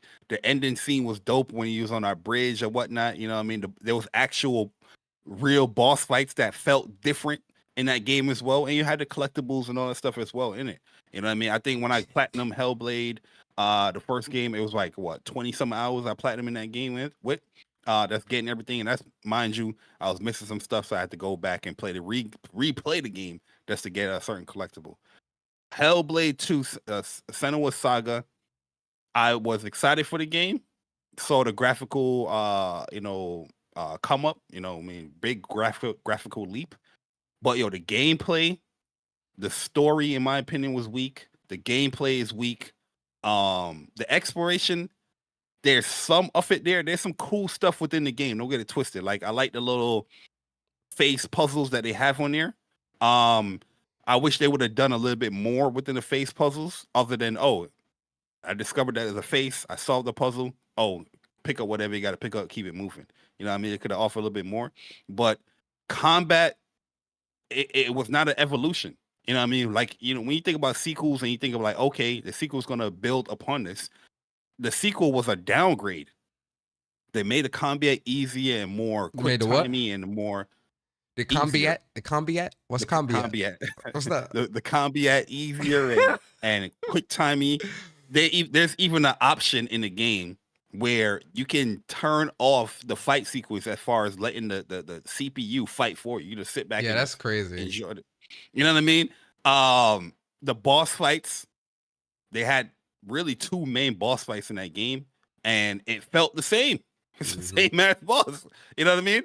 And I'm just like, yo, this is like a big drop off from Hellblade 1. So me personally, I'm not buying this again. You know what I mean? If anybody want to buy it again, that's cool. But I'm not buying this joint again. I feel like the game is not good. I gave it like a 6 out of 10 because, yeah, there's certain story aspects and there was some cool designs within it. And graphically, I thought it was just amazing. But really and truly, I don't think it's worth it. You know, I mean, even coming to the PlayStation Enhanced. If that Enhanced doesn't enhance the combat abilities or offer more stuff within the game, my recommendation is skip it. It's not worth it. I 1000% it or whatever you want to call it on Steam or Xbox. And I did that like in 8 hours. 8 hours. I did it one sitting. No guide, no nothing. That's straight playthrough. Yeah. I agree with you Yeah. when it comes to the combat. Like I feel like like it definitely is a step back from Hellblade 1 when you look at the combat, where I'm just like, yo, and I remember we was talking about this when we was playing. I was like, yo, listen, this combat, it feels like it regressed. And it feels more on rails, and it doesn't It's on really rails, feel. bro. It doesn't really feel like you're really controlling someone and really fighting. The voices and all that, obviously, because at its core, this game is about mental health. It's about her psychosis and schizophrenia and all these other different things like mental health, right? So that's the main premise of this game, which I understand. But I feel like in the second game, and maybe they did this deliberately to kind of help simulate what somebody with these types of mental health diagnosis are dealing with. Which, if that's the case, then they definitely succeeded in that. But I feel like the voices. It felt like the voices. It was too much, and again, that might be deliberate. Like I just felt like there were certain instances where, like, I'm trying to figure something out. She should go over there. Why is she going over there? Why is she walking that way? She should go that way. And I'm just like,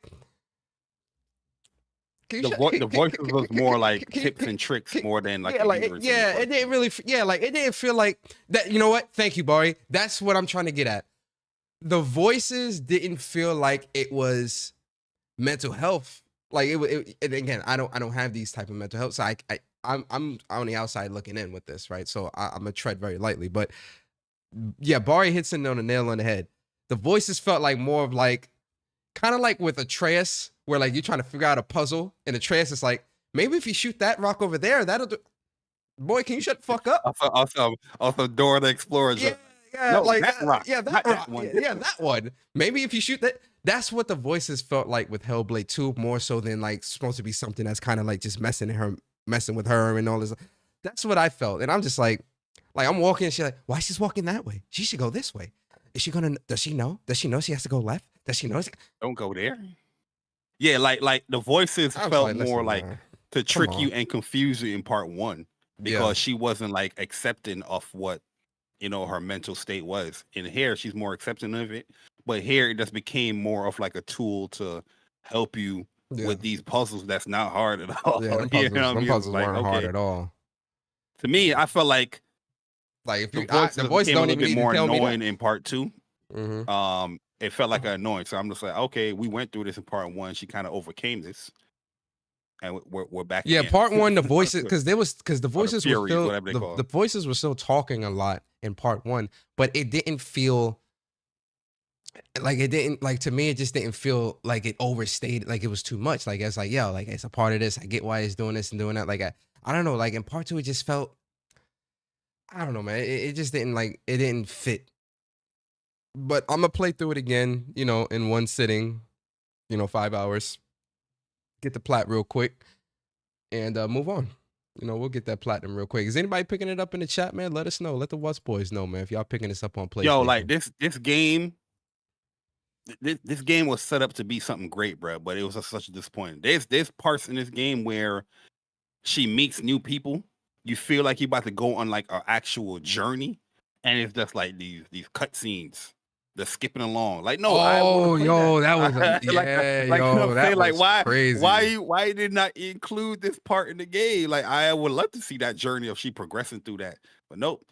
Oh, nah. Listen. Listen. If they release this on PlayStation for 80, it's a no buy. No, hell nah. 70, 80? Nah. Nah. Nah, it's gonna be like 50. Yeah, it's gonna be like 50. I think it was like 50. 50. They would be out of their goddamn mind to release this as some 80. Nah, they might get away with the 60 because it's enhanced now. It's enhanced. Nah. Not no 60. It's a wait for a sale if it's 60. I'm gonna keep it a stack. Like that should be 60. It's a wait. Listen, man. Yo, you PlayStation gamers, y'all been starving for games, so y'all gonna buy it. Y'all gonna buy it for the 60. What's the name? Games is shopping the charts, right? Trojan horse. Yeah. Yo, man, listen. I want to say this before we continue. There was one person with a list that was light skinned that introduced that idea into this community. That was a video I did 2 years ago. A stream I did 2 years ago. Bari Dominus. These Johnny come latelys. You know what I mean? Yeah, yo, listen. Johnny come lately. I'm not a monster, man. I'm just ahead of the curve. Just man. ahead of the curve. A lot of these people are not ahead of the curve. They have no ideas. They have nothing. Where it's just as the news come, they just do it. No, I'm a person. Are you ahead of the things. curve, like the curve cologne? Oh no, we don't use curve no more, man. That's you don't use curve? Yo, boy, I know you used curve back in the day, boy. I know you did. Oh, You I straight use up. curve. That shit strong, bro. That shit strong as hell too, boy. That shit. Yo, you want a cologne that's cheap that'll last all day? Yo, that curve shit. You spray that in the morning. By the nighttime, it's still as strong as it was when you sprayed that shit 7 o'clock in the morning. I'm telling you, bro. You remember blue jeans? Yes. It was like blue jeans. They had red jeans, black jeans. Yo, curve. Remember the curve set? It had like the curve cologne with the soap and the lotion. Yeah, the lotion. Bruh. Yo, before you go to the club, you was curved up. Yes, sir. You know but listen, don't spray too much. I'm telling you, that curve, you only need 2 spritz. You need one right here. And one right around the. That's it, your bro. whole crew smell the same. Yep. Crazy. Hey man, curve, bro. Crazy, bro. That yellow bottle one was the more popular one. It's like yellow orangish bottle. The one I had was that greenish clear bottle. Okay, yeah, I remember that. And there's a blue one. Mm-hmm. Yo, cool water. Oh yeah, cool water. Yeah, bro. Oh man, yo, bringing back memories with that curve. Well, I thought it was the shit too with that curve. I ain't gonna cap. Yo, you ever used Grey Fennel? No. Oh yeah, you're a young boy. You're a young boy. You see. That's why I don't talk. That's why I like talking to this dude, bruh. Persona ain't go to church. He ain't go to church in the morning. Matter of fact, when Persona went to church, he went to the afternoon service and the morning service. If you went to the morning service, you gonna spell polo and Grey Fennel all over the goddamn place. In a Caribbean household? No, sir. No, sir. I was at church 7 in the morning, boy. We was up. Yeah. Aunt was making cream of wheat for Retina. We eat, we get dressed. I put this big oversized ass suit on, and we walked all down to the church. You are crazy, boy. No, Brute no, was sir. my Brute. Okay. Brute, Juke. No, sir. Yeah, I ain't play that. Yeah, you remember we had the Brute roll-on deodorant? Mm-hmm. The spray. Listen, man. Crazy. Stepping out, boy. That big ass suit that can fit you for 4 years. Yo, bro. The suit I had when I was a kid. They bought it big. It's like, no, you gonna grow next year. Yo, listen, bro. That shit was crazy, bro. Growing up, the suit, I think I showed you the picture. Remember that big ass suit, bro? Yo, listen. That suit was like meant for a grown ass man. Yo, that shit was big as hell. He gonna grow into. Yo, listen. One day I'll probably show y'all the pic, man. It's embarrassing as hell. It's an old school pic of me as a little kid, man, in church. Crazy. I'll show y'all one day. But yeah. All right, so let's move it along, man. Let's move it along. Bari, Monster Hunter. Yo, listen, Capcom is another company. They really are like on point when it comes to like keeping their games updated, man. Yo, shout out to Monster Hunter, man. Monster Hunter Wilds, incredible game. Got the platinum in that. Fun game. I highly recommend this game. So obviously, because they did it with Monster Hunter Worlds as well. So Wilds, they're going to do this as well. But Street Fighter 6 collab is coming. Hold on. Street Fighter 6 collab is coming. And the free content that you get with this is Akuma layered armor set. You could transform your hunter into Akuma, complete signature moves like Gao Hadouken and Gao Shoryuken. These moves are accessible via the item bar and are influenced by your equipped weapon stats. The Blanca Chan Palico armor. So you get Blanca inspired armor for your Palico. New side mission. The new side mission, Ultimate Strength, available for hunters at the hunter rank 21 or higher. This mission can be initiated by speaking with Quinn at the Oil Well Basin base camp. Completed to unlock the Akuma and Blanca armor sets. You also get additional arena quests. You can take on the Demonic Strength and True Strength for extra rewards. You get permanent edition. This collaboration content will remain in the game indefinitely after release. So this isn't a timed event. This is straight up. Now, for the paid DLC that you get, because you already know they're going to have some stuff you paying for, which, again, they smart for this. You get the armor outfit, so you could dress armor in Street Fighter 6 inspired outfits, including Chun-Li and Cammy. You get gestures with attack properties. So unlock gestures such as the Hadouken, Shoryuken, and Tatsumaki Seppu Kayaku, which not only serves as emotes, but also have combat functionalities, additional cosmetics, and you can enhance your hunter's profile with new backgrounds, nameplates, stickers, and a Blanca-chan pendant. Yo, Bari, how you feeling about this, man? Is this enough to get you to come back? Oh yeah, I was definitely gonna come back with this. I didn't know they was gonna go to this extent as far as like having the move sets and everything. You're probably gonna have like a skin, and then you see Akuma with a sword that's running around. But nah, they actually got like the entire move sets from Street Fighter. They got the Duken, the Shoryuken, all of that in there. Like my man Bat said, he even got the DI in there. Where Really? you got an armor and just you can slap. I saw him slap on one of the I think it was like the fire monkey boss. But yeah, this is kind of dope, man. When you boot up this game, when this update comes, you're gonna see a lot of Akumas walking around this joint, and I don't blame nobody. What would have been cool? I don't know if they're gonna do this though.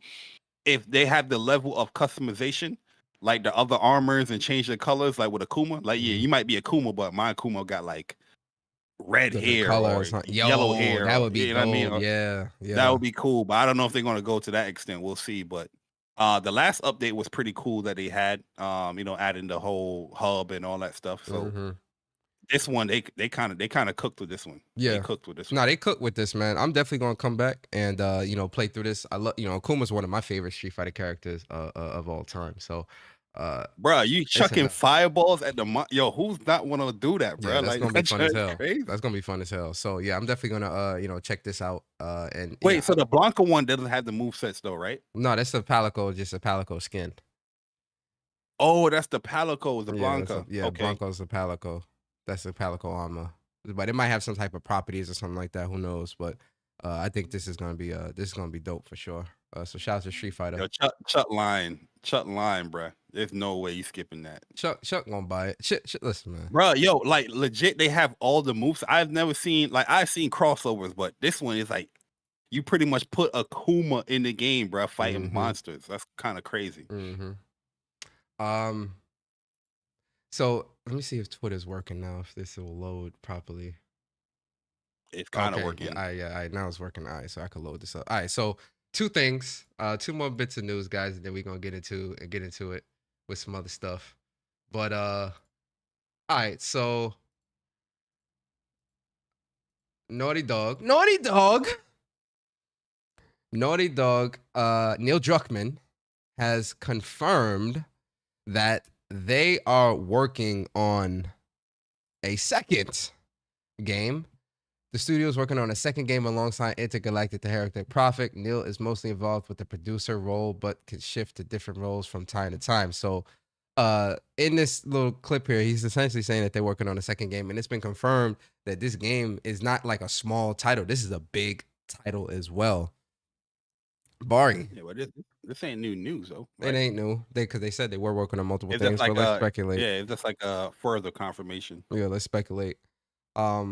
The big title, do you think it's another brand new IP, or you think it's Last of Us Part 3? Or New Uncharted?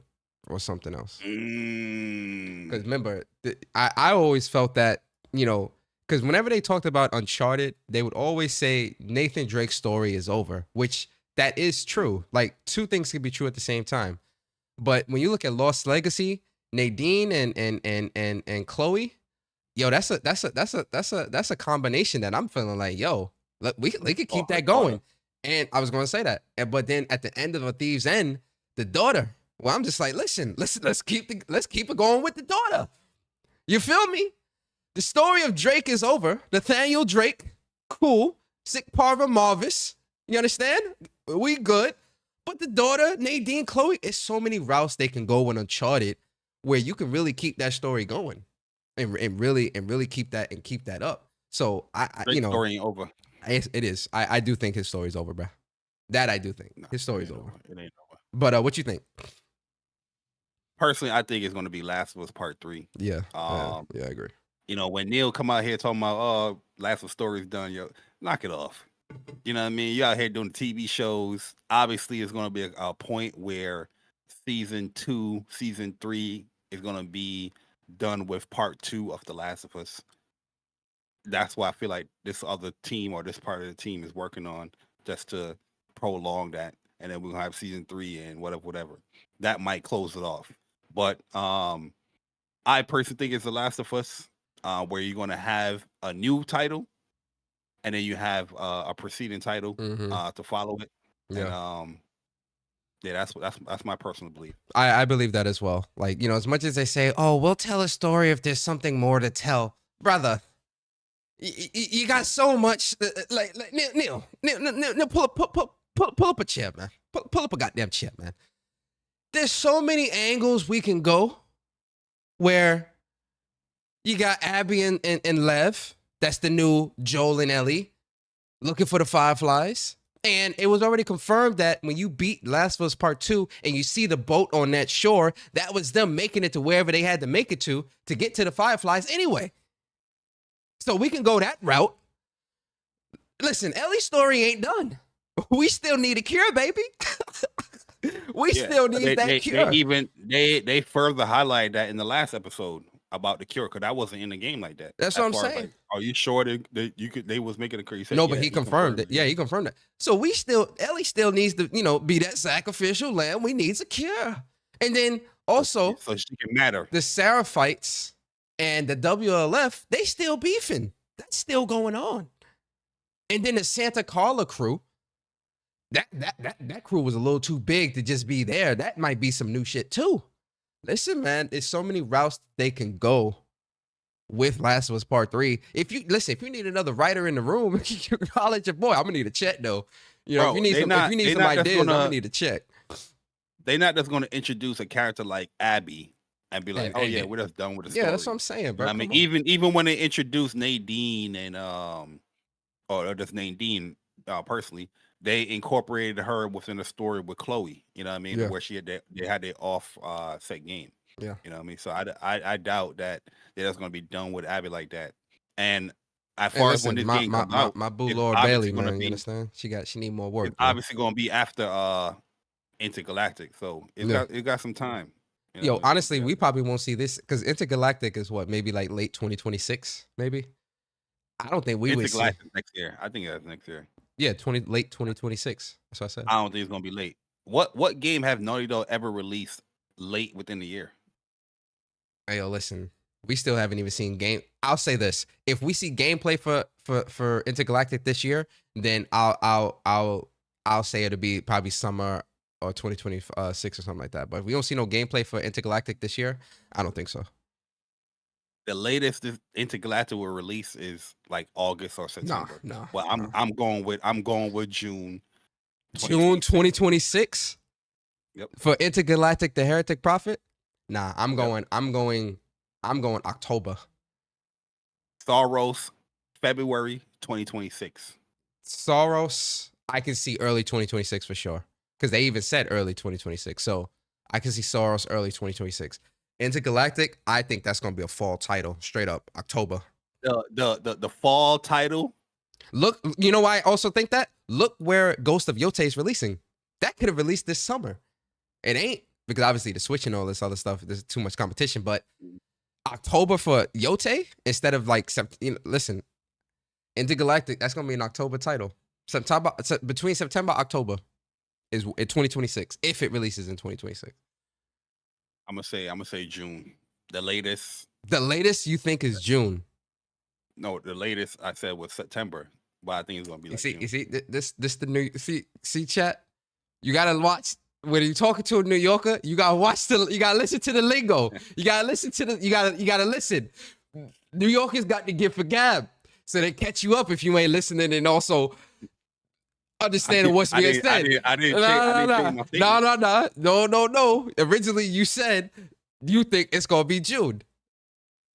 Hey, yo, this I know Persona's a terrible listener, y'all. No, I'm not a terrible listener. I did not change my statement. I said the latest it will release August or September, but I think it's gonna release in June. That's what I said. So you think Naughty Dog has never released a title within the holiday season. Never.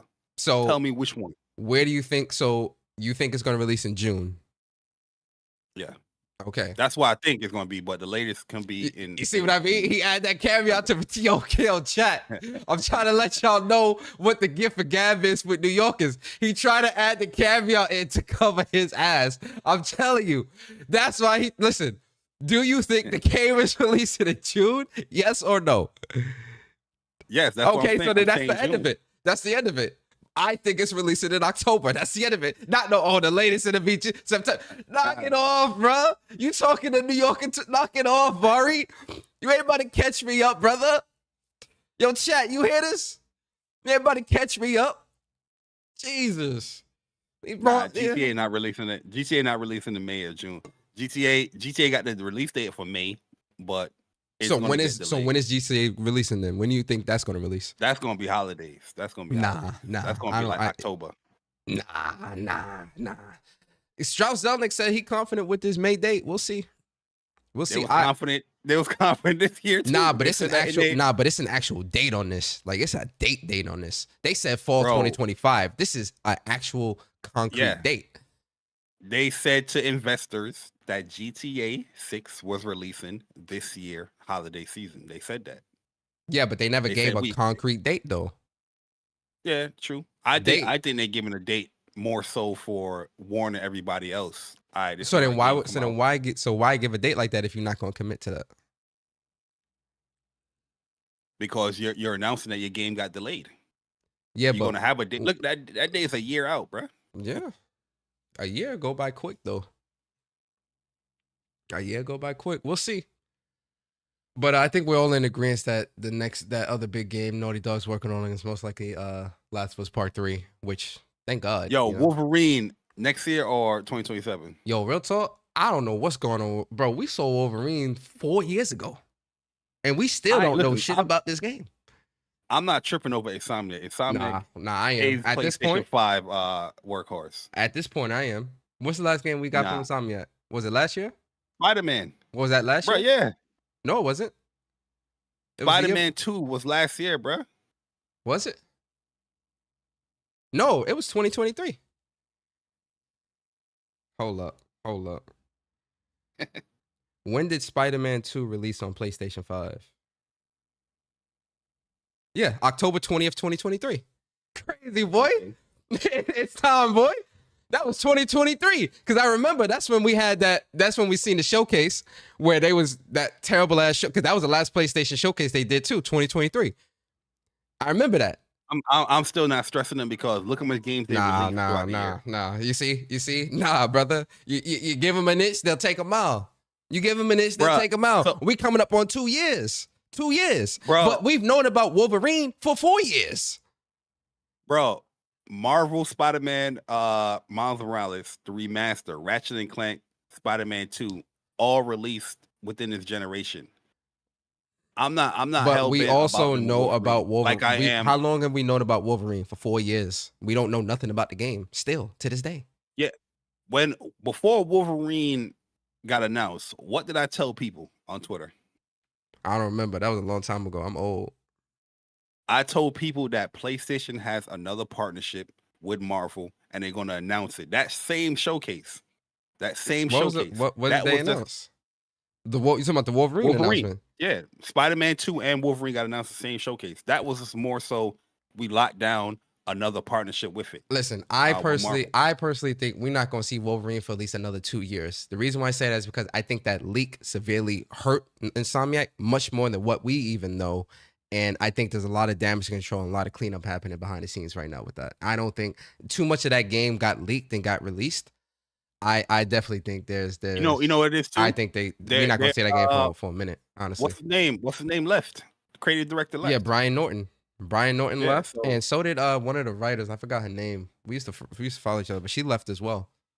So, they might that game might I don't want to say it's in development problems. I don't want to say that, but I definitely think there might be a change. Might be some issues. Vision. There's definitely some issues going on right now with that for sure.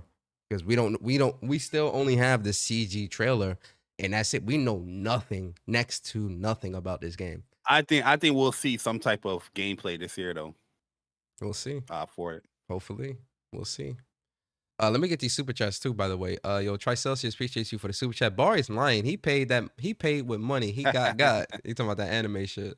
And then shout out to Dr. Kool-Aid, man. Appreciate you for the super chat. And then appreciate you, DD Vito, for the super chat. He says Wolverine was just announced too early. I think Insomniac have done fine this gen. Oh no, I'm not faulting Insomniac this gen. I think if anything, Insomniac carried this entire PlayStation 5 generation. I think if Insomniac wasn't there, I think PlayStation would be in much worse position than they are now. Insomniac definitely saved PlayStation on a number of occasions throughout this generation for sure. 100%. Wolverine was a flex announcement because you got Spider-Man 2 that same show. Wolverine was just like, yo, we locked down another partnership with Marvel, and it's a big one, Wolverine. You know what I mean? That's what it was. Was it announced early? Yeah, it was, but that was the intent to say that, yeah, we got this locked in. But also here, what's coming out soon, Spider-Man 2. But yo, let's move it along. Last bit of news here. Shout out to my boy Jeff Grubb. Met Grubb at PAX again this year. It was good to see him again. Jeffries. And so Jeff Grubb, you always gotta get it from the source, man, because people love to twist Jeff Grubb words, man. It's crazy how much they misquote this man. They be lying on Jeff, bro. They be misquoting the hell out this man, and it's crazy. Like, and he be having to. One thing I like about Grubb too, he'll tell him, "Hey, listen, bro, I ain't say this bullshit. Clean this up. I ain't say this at all. Stop lying on my goddamn name. Put some respect on my boy Jeff Grubb name. Shout out to Jeff Grubb though." So he says, PlayStation event in June. That's the entirety of what I can confirm. No specific dates. Not sure if it's a state of play or a big boy showcase, but I lean towards a state of play. That's it. Anything else people add is their own speculation.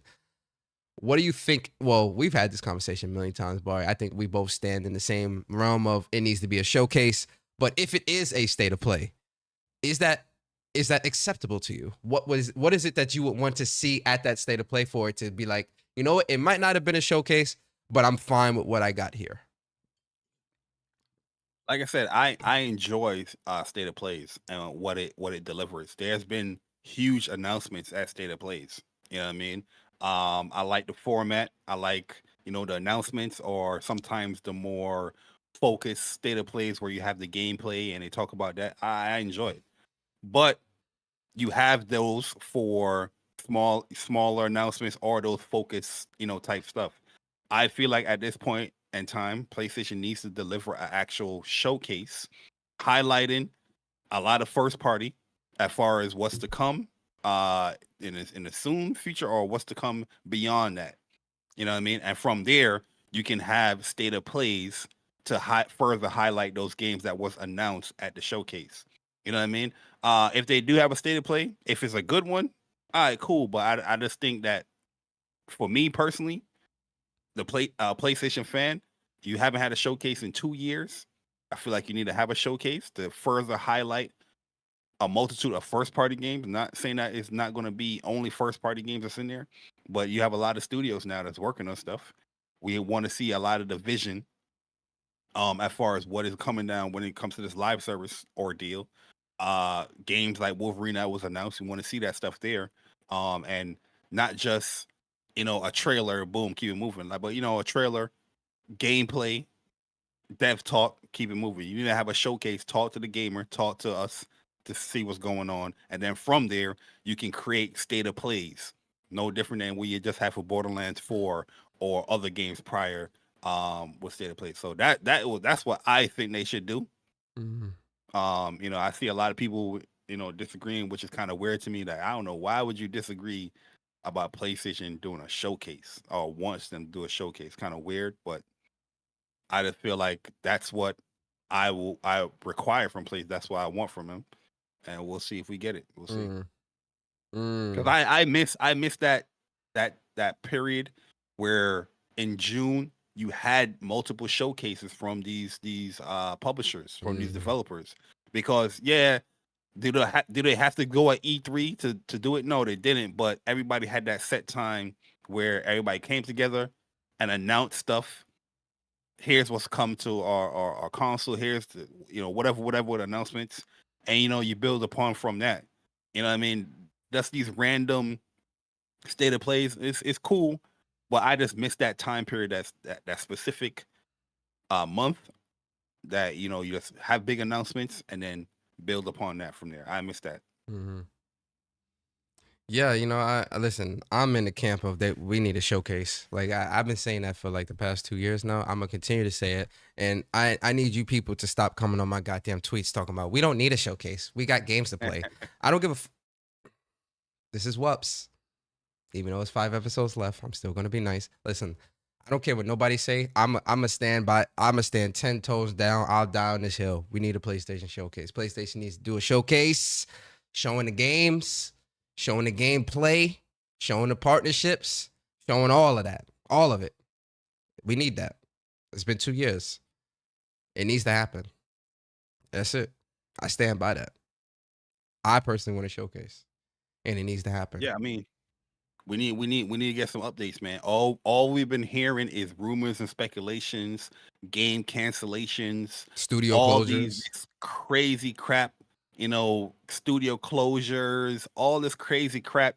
You telling me as a fan of PlayStation, you wouldn't want to have a substantial, showcase to announce, we understand what's going on, but here's what we got coming to PlayStation. Not just a 20-minute state of play. No, I need a substantial showcase with some substance as far as what's coming to PlayStation, what's coming to the PlayStation 5. Talk about your new stars loyalty program, whatever the hell is going on. I need some ample time with you, PlayStation, to tell me what the hell is going on with PlayStation 5, PlayStation 5 Pro, your studios, your services. Not just 15 minutes, 20 minutes, having music cue. I want to spend some quality time. Mac into my ear. Love Jones me. Okay? No, wait a minute. No. Hold up. Do that dirty talk. You know what I mean? No. Tell me I look beautiful. No. You on your own with that one, brother. You know what I mean? I need that talk. I need that attention. Okay? You on your own with that one, brother. Respectfully. You on your own. But all right. If you've made it this far, we gotta give you guys some trophies.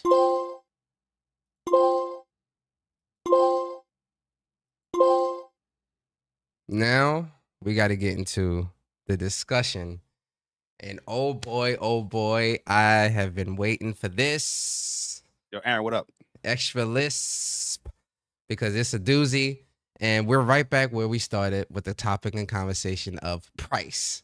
But it's a little bit different this time, guys, because we're actually going to talk about it from the perspective of a CEO telling a fan of a game, if you're a real fan, you pay the price we ask you to pay, regardless of what it might be. So I've got 2 questions, and I kept this second one from you, Bari, because I wanted to put you on the spot.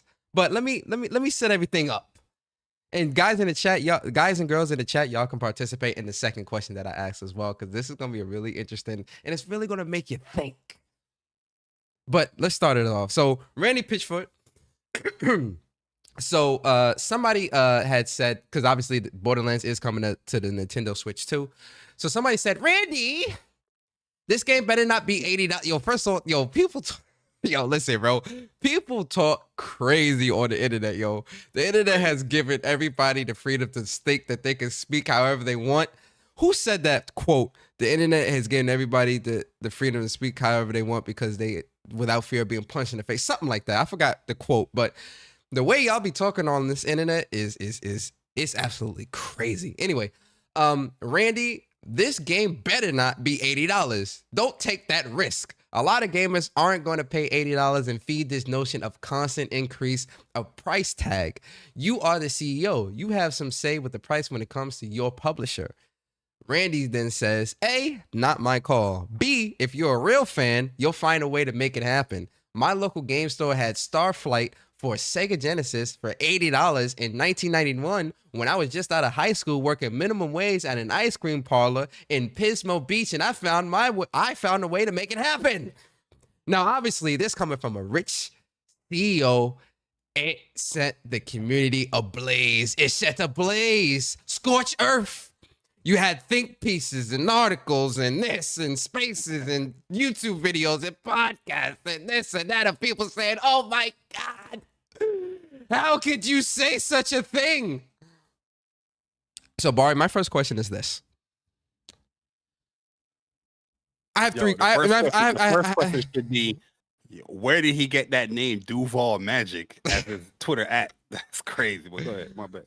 I have 3 questions. So the first question is, reading his statement, just reading that statement and seeing that, what is your knee-jerk initial reaction when you first read that?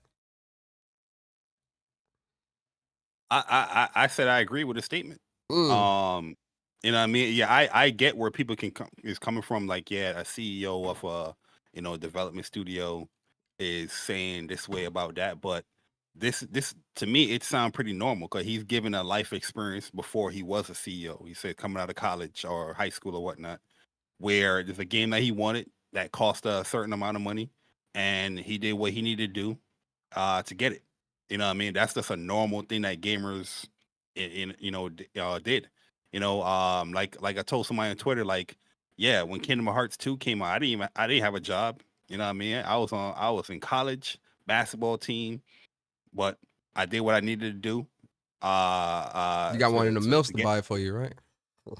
Nah, you know what I mean? Saved up, did what I needed to do. I actually sold some books. You know what I mean? Remember back in the days you could sell books, sell your college books back and all that. Yeah, I remember that. Exactly. Yeah. You know what I mean? And got Kingdom Hearts 2. Did what I had to do to get it. Yeah, was it a wise financial decision? Nobody's trying to give financial, advice as far as that, but it's just like, yeah, I'm a big fan of the first game. I loved it. I enjoyed it, and I wanted to play the second game. You know what I mean? Let me play devil's advocate on that statement, though, Bari, right? That you just made, right? And I'm gonna play the other side of the fence. That was back in the day. Times are different now, and obviously, you don't want to bring real world life into this, but the economy, tariffs, all these other different things that's happening within the real world, a lot of people aren't looking at it from that perspective. They're looking at it as prices are going up and they don't want it to, and it's unfair. How do you respond to that? Yeah, I mean, listen, the whole price and how the economy is right now, yeah, I think it sucks. You know what I mean?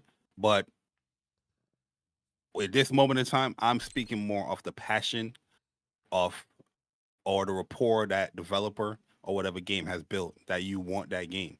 You know what I mean? Even with the economy and how it is now, you have examples of certain games that's already $80 that people went out their way to go and get and pre-order and purchase and buy.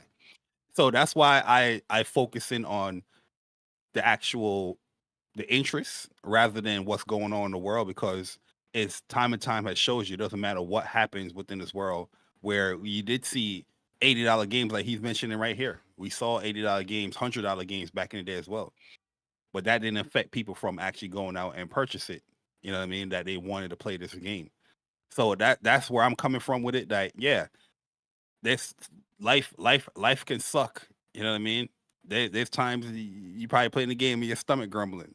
You know what I mean? Your stomach, I'm hungry. But you want to play that game badly.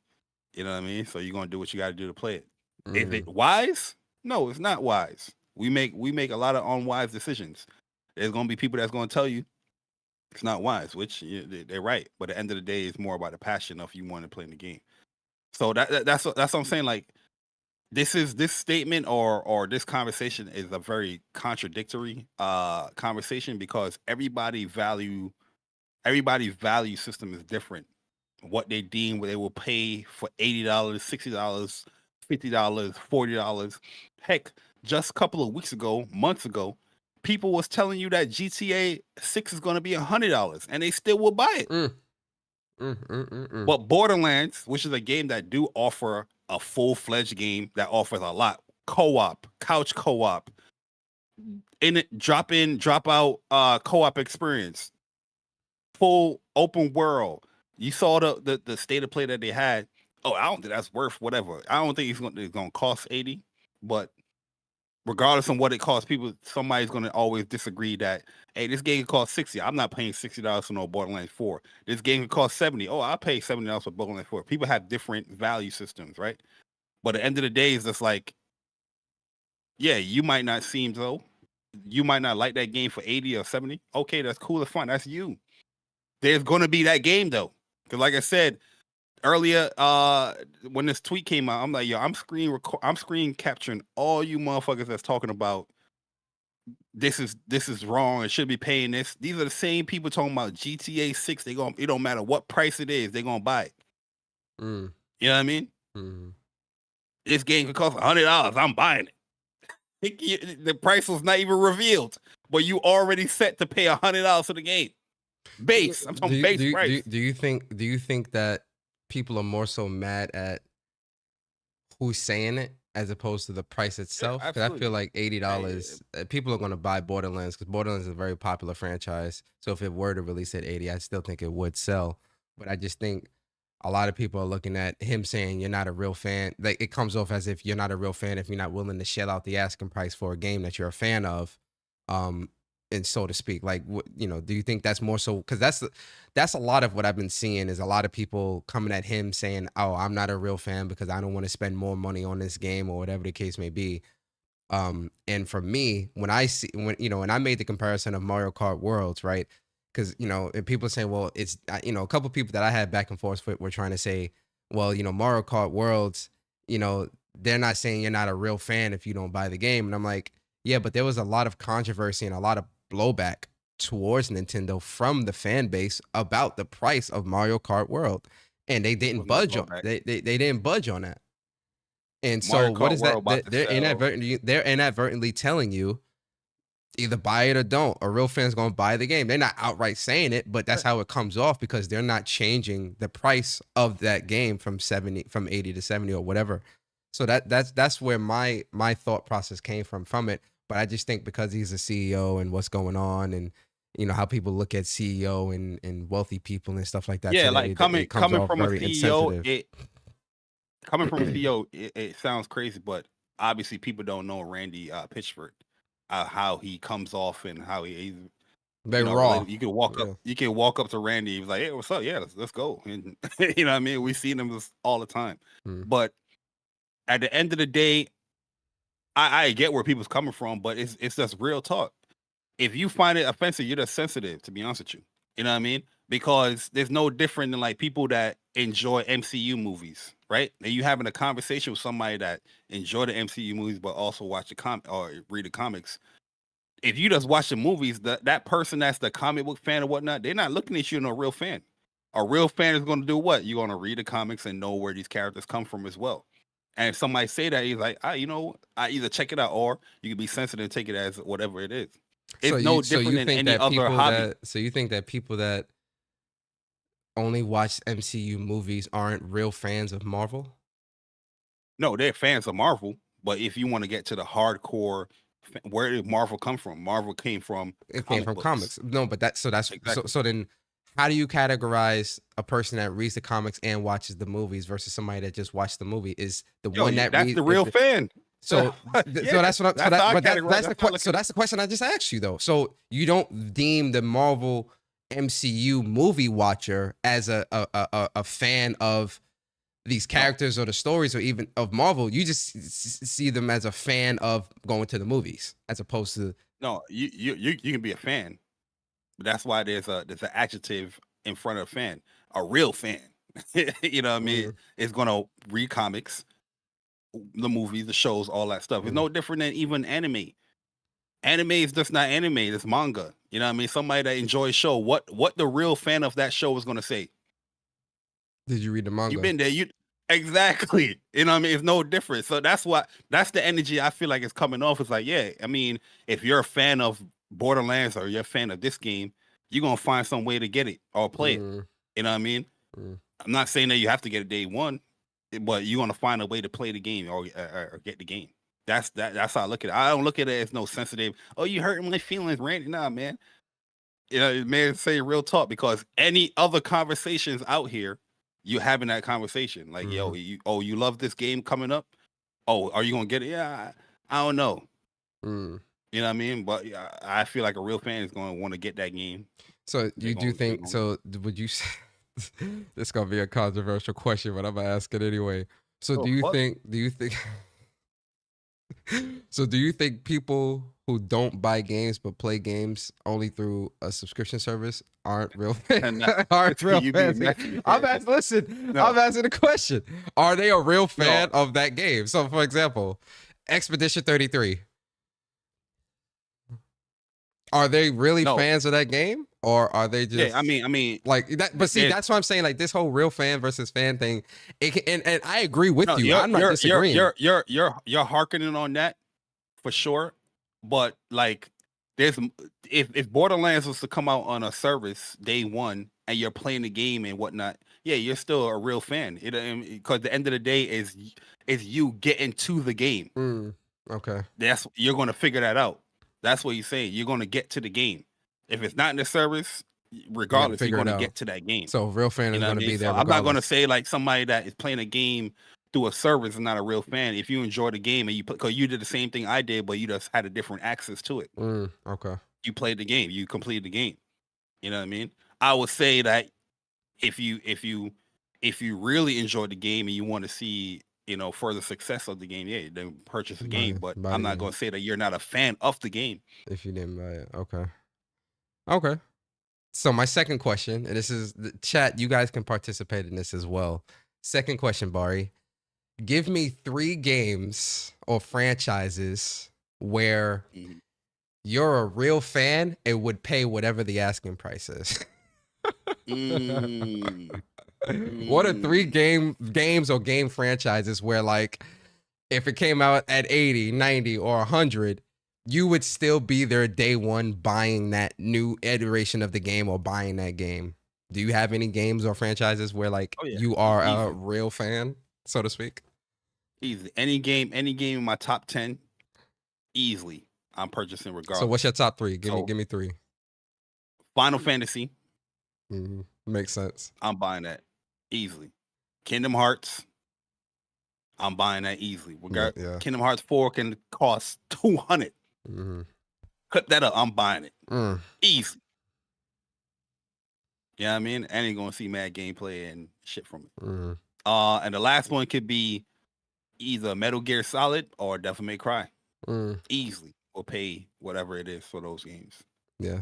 Because those are like my favorite franchises. So yeah, that makes sense. That's a you know what I mean? And I knew those would be like your answers too. Like you know what's funny too? Like what's up? Especially older games, especially coming up in the early 2000s when you're moving on to PlayStation 2 or middle 2000 when you go into PlayStation 3. A lot of classic games, the Black Disc Edition, them just is costing like $400. Yeah. You know what I mean? You wanted the original Marvel vs. Capcom on a disc, and them just like 200 change. You know what real fans did? They bought that. I went out and bought it. My 3 franchises, I think Bari, you know, Final Fantasy, hands down. Last of Us. And I'm not even trying to be funny. Infamous or Resistance. If they came out and say, we'll do a remake or a new game, but it's $100, you can take the bread. You can take the bread, bro. Take the bread. Real talk. I ain't gonna cap. And some people will look at us and say, "Oh, you're crazy. You're a pay pig." You know what I mean? But they call us pay pigs, bro. Yeah, we're pay pigs. You know what I mean, bro? If I'm a fan of a game, I'm buying multiple versions. Look at Final Fantasy, $400 collector's edition. Oh yeah, I doubled it. Kingdom Hearts as well. I would buy. I would spend top dollar for Kingdom Hearts. You know what I mean? Because I'm like, I'm going to support that. It's no different than outside of gaming. If I'm a fan of something, I'm going in there. You know what I mean? Movies be coming out on these streaming services all the time. I have the streaming service, but guess what? If I'm a fan of the movie, I'm buying the movie. You're a pay pig. You're a pay pig, Bari. Oink oink. That's what you are, Bari. They call people like us pay pigs. You're a pay pig because you buy. You'll spend whatever money the company asks for because you're a pay pig. Oink oink. Look at what Chuck said. Street Fighter, Splinter Cell, and God of War. Oh yeah, God of War You is know what I mean? another You pay one. whatever. Yeah, I pay You know whatever. what I mean? Street Fighter, yeah, I pay. Oink oink. Y'all pay pigs. Y'all some pay pigs in Pay the chat, pigs. man. Y'all some pay pigs. Oink oink. That's what the internet Yo, call you. the people They call you pay that pigs. call me, the people that have called me pay pig. Yo, when I go on their page, I see like these statues of these anime girls. You know what I mean? When I look it up, I'm like, Pillows yo, and this shit. shit costs 100 and change, 200 and change. Yo, Like, listen. yo, you have something that you are spending money on. You know what I mean? An absorbent amount of money as well. It's a lot of money. Yeah. For a lot of those statues. So, you know, if you buy Bro, GPUs I got and all that stuff, friends. monitors and all this stuff, come on, man. I got friends that are huge chess fans, bro. The chess boards that this dude have, bro, 200, 300. My Mhm. man have a gold one. It was like in the thousands. Chess, and he has it displayed up. One of my Chess boys man. is big into Legos, and he buy all them sets, bro. His crib is like Lego museum, bro, and he got like these massive cases. And listen, man, like, is that a pay pig? You know, if you go out and buy a Lexus instead of a Toyota, are you a pay pig? Toyota do the same shit. Shout out to my man, King David. King David have a whole statue. There's a lot of people I know that got statue collections out the wazoo. I ain't talking about no collector's edition statue. These statues is thousands, $3,000, $5,000. Or you gonna say, oh, that person's a pay pig, or he's paying for a hobby that he enjoy? Crazy. Having that display and to showcase all of that. Pay pig, oink oink. People Oink oink. people value our propositions different. You know what I mean? Oink oink. Crazy. Yo, if you've made it this far, chat. Oink oink. Pay pig. Pay pig. That's the word of the day. Pay pig. But if you made it this far, man, give you some trophies. And by the way, I'm buying Borderlands 4 day one. Facts. And then of Easy. course, your lovely, lovely platinum. Oh, y'all at 195. We almost at 200, guys. Almost at 200. But yo, let's get into these outros. Bari. I got more platinums listening to the podcast than gaming. That shit crazy. Jeez. Crazy. Yo, Bari, give us your outro, bro. My bad, y'all. I apologize. Bari being messy last five episodes. He being messier. He being messy. Y'all ain't see messy yet. Maybe 199, 200. I'm gonna be messy. I'll tell you that now. Nah, we gonna get my man Hip Hop on here. Yes, sir. Gotta get Hip Hop on here. You know what I mean, to close us out one of these episodes. You know what I mean? We'll probably have a fun episode as well where we get, other people on, that's like a random Discord, and people can come through. time to time. Yeah. Yeah, definitely. Not have everybody in this one, you know what I mean? That's one joint, one at a time. And just have a little fun with it. Oh yeah, Chips. If you made it this far, oink oink. Made it for oink oink. Oink oink. Me pay pig. Yes, sir. Shout out to the pay pigs. Yeah, man. Buying games, pay pig. But nah, man, appreciate everyone that came through.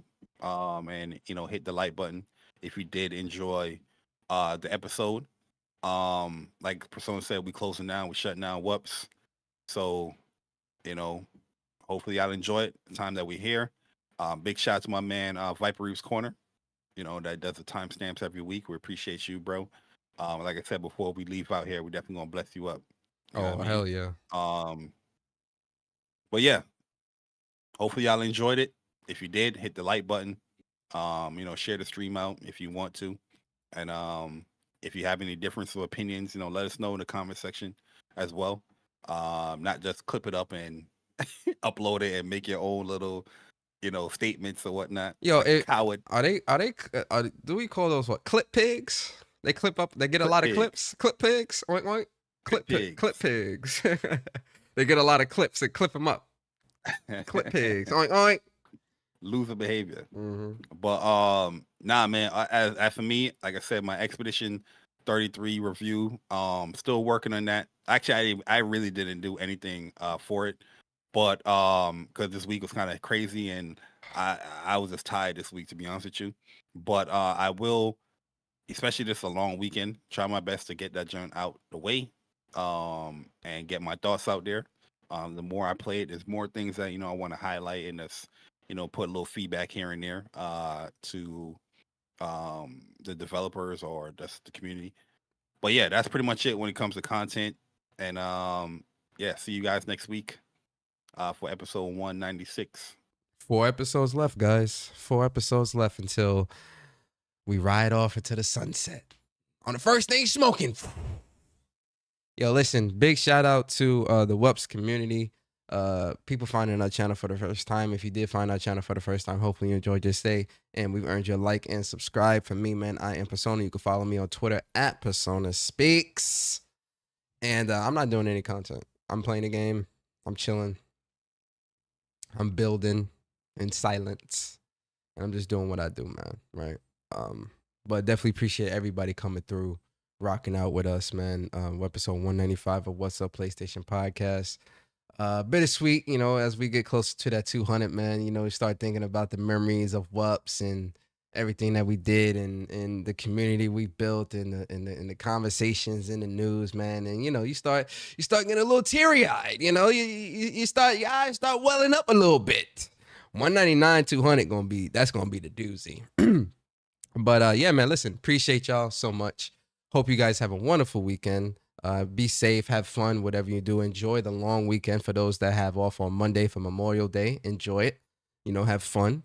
Do what you do, the barbecues, you understand? If y'all gonna post them barbecue plates, though, make sure the plate's good. Now, when it be holiday time, Thanksgiving, Christmas, y'all be posting some of these plates. These plates be looking, they be looking trash. You understand? Like, listen, if you gonna post them barbecue plates, make sure the barbecue plates look good. You understand? All right? Hey, yo, make sure you gonna post corn, make sure it's on the cob. Please. You know what I mean? I don't know what the hell y'all be doing. And it's been cooked on the grill.